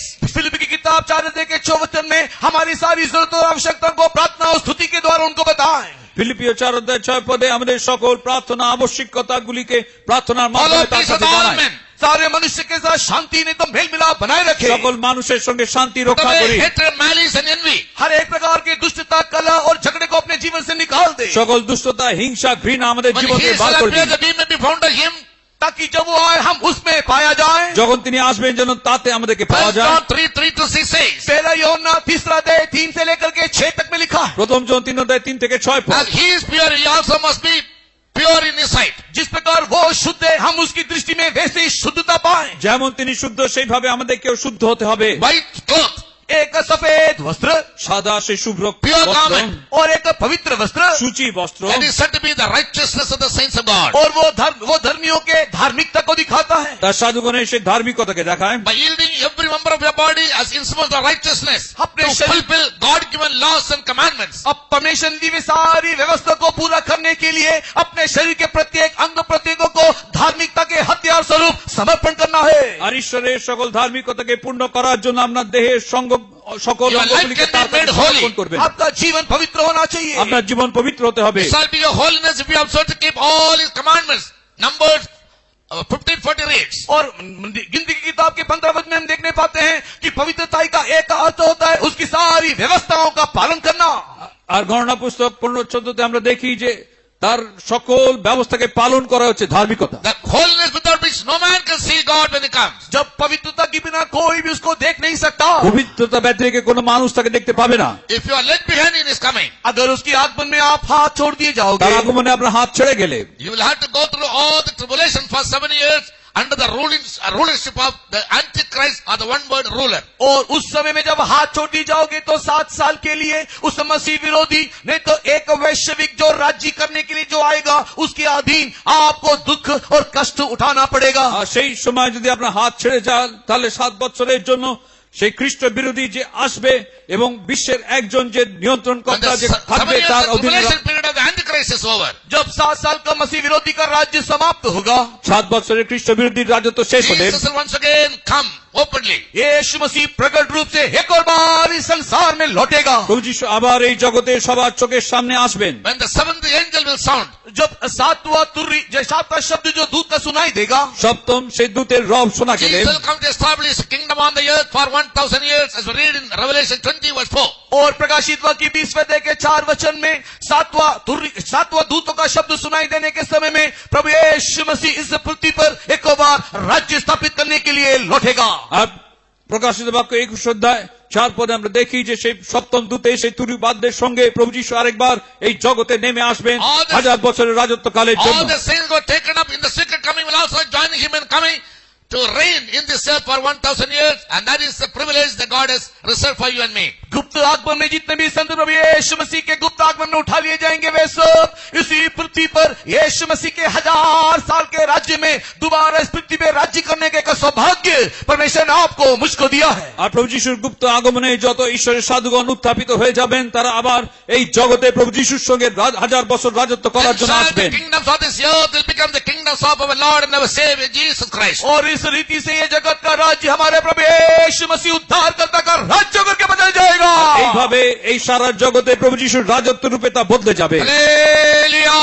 Hallelujah.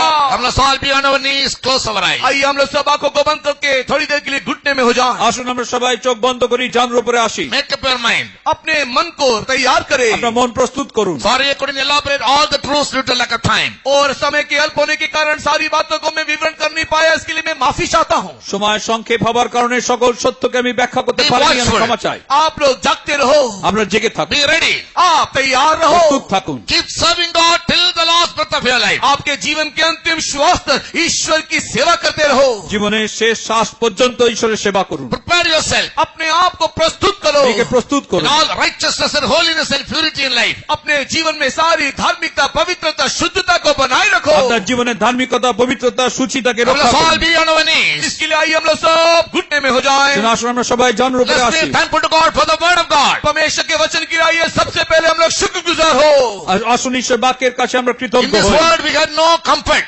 इस संसार में हमारी कोई तसल्ली नहीं है। জগতে কোনো সান্ত্বনা The নেই, world cannot give you peace. ये संसार हमें शांति नहीं देगा। জগতে শান্তি আমরা The পাই না। world is full of deception. ये संसार पूरा धोखा धोखा भरमाने से परिपूर्ण है। আর এই জগৎ পূর্ণরূপে And God, প্রবঞ্চনায় look পূর্ণ। unto Jesus. Look unto Jesus. इसके लिए आओ हम लोग यीशु की ओर देखें। যিশুকে দেখুন, His kingdom is unmovable. उसका राज्य एक स्थिर राज्य है। তার রাজ্য অকম্পনীয় রাজ্য। After 1,000 years of reign, he will hand over the kingdom to the Father. 1000 साल के राज्य यीशु का समाप्त होने के बाद वो अपने राज्य को पिता के हाथ में सौंप देगा। যিশুর 1000 বছরের রাজত্ব শেষ হলে সেই রাজ্য তিনি পিতার He হাতে will take সমর্পণ us to the করবেন। eternal kingdom. और वो हमें नित्य राज में ले जाएगा। অনন্ত রাজ্যে আমাদের নিয়ে Where we যাবেন। continue to serve our God. और वहाँ पर सदा सर्वदा हमारी ईश्वर की हम सेवा करेंगे। আর সেই স্থানে আমরা অনন্তকাল আমাদের And ঈশ্বরের is সেবা there করব। plan of God concerning your life. और यही आपके जीवन के संबंध में ईश्वर का नित्य नित्य योजना। এটাই আপনার জীবন সম্বন্ধে ঈশ্বরের পরিকল্পনা। Wait for an anointing the power of God to come into you. इसी के लिए आओ इस शाम के वक्त में एक अभिषेक, एक सामर्थ आने के लिए हम लोग इंतजार करें। আর সেই জন্য আসুন ঈশ্বরের অভিষেক আমাদের উপর You need নেমে the আসার জন্য অপেক্ষা tremendous করি। grace of God. Grace. और उसके आत्मा में जाने के लिए एक अनुग्रह में चाहिए। তার আগমনে যাবার জন্য অনুগ্রহ চাই। Right this moment God wants to renew you once again. एक बार इसी क्षण परमेश्वर आपको नया करना चाहता है। আরেকবার ঈশ্বর আপনাকে নূতন He করতে wants চান। to quicken your soul. आपके प्राण को वो संजीवित करना चाहता আপনার है। প্রাণকে জাগরিত করতে As চান। we heard yesterday, you want to refresh your soul. जैसे कि हमने कल शाम को सुना, हमें चाहिए कि अपने प्राण को हम लोग नया करें, ताजा बना दे। আমাদের গত সন্ধ্যায় শুনেছি আমাদের প্রাণকে আমরা তাজা That is নূতন the করি। double blessing that you are going to receive. और यही है वो दो गुना आशीष जो आज आप पाने जा रहे हो। এটাই সেই দ্বিগুণ আশীর্বাদ Call যা us আপনি all, পেতে call upon চলেছেন। the name of God. इसके लिए आइए हम सब ईश्वर के नाम को पुकारे। আসুন আমরা সবাই ঈশ্বরের নামে Everybody ডাকি। say, Lord, you are at the door. हे प्रभु तू द्वार में है, करके आप लोग सब बोलिए। আমরা বলছি প্রভু তুমি দ্বারে রয়েছো। Lord, anoint me with a fresh anointing. मुझे एक ताजा अभिषेक से प्रभु तू मुझे अभी अभिषेक প্রভু कर। একটি নূতন অভিষেকে আমি Let my অভিষিক্ত life করো। be led by your power. तेरे सामर्थ के द्वारा मेरा जीवन अब चढ़ाई चलने दे। আর আমার জীবন তোমার অভিষেকের দ্বারা Everybody give your body into the hand of the Spirit of God. हर एक लोग अपने शरीर को आत्मा के हाथों में सौंप दो। সবাই তার দেহকে পবিত্র May the good Lord empower you right now. परमेश्वर के सामर्थ, हमारा भरा परमेश्वर आपको अभिषेक के सामर्थ से भर दे। আর ঈশ্বর আপনাকে তার অভিষেকের All শক্তিতে be in ভরে the দিন। Spirit. सारे लोग आत्मा में हो जाओ। সবাই আত্মাতে হয়ে যান। The Spirit of God can transform your life. परमेश्वर की आत्मा आपके जीवन को रूपांतर करने दे। ঈশ্বর আত্মা আপনাকে রূপান্তর করবে। For 5 minutes. एक 5 मिनट के लिए Don't miss this opportunity. ये मौका को अब न गवाओ। এই সুযোগ ছাড়বেন না। Hallelujah, hallelujah, hallelujah, hallelujah, hallelujah. Kabala bakaran shala bakadala bahadulam shala bakara bahalam dala shala dilaria. Amen, hallelujah, hallelujah, hallelujah. Sabala bakadi bihiri kara hala balam shala bakara bahanara shalam salani bikada bahadulam shalania. Thank you God, hallelujah, hallelujah, hallelujah, hallelujah. Amen. Bala bala gari bili kara bahala shalam dali bili kada bahadulam shalam bakara hala. Amen. Bala bala shalam dilaria. Alhamdulillah bakara shara dilaria. बेदार हो जाओ। Shala turaba karana la sharadila. Ribikara bandaram salabara hanaria. Hallelujah. Hallelujah. Hallelujah.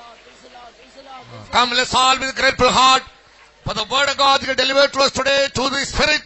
praise God. आज इस शाम के वक्त में जो परमेश्वर ने अपने वचन के द्वारा हमसे बातें किया, इसके लिए शुक्रगुजार हृदय के साथ परमेश्वर का धन्यवाद करें। আসলে সন্ধ্যায় ঈশ্বর তার আত্মার দ্বারা যে বাক্যের দ্বারা আমাদের সঙ্গে কথা বললেন, সেজন্য আমরা ঈশ্বরকে কৃতজ্ঞতার সঙ্গে ধন্যবাদ দিই। Hallelujah, hallelujah, hallelujah, hallelujah, hallelujah, hallelujah, hallelujah, hallelujah.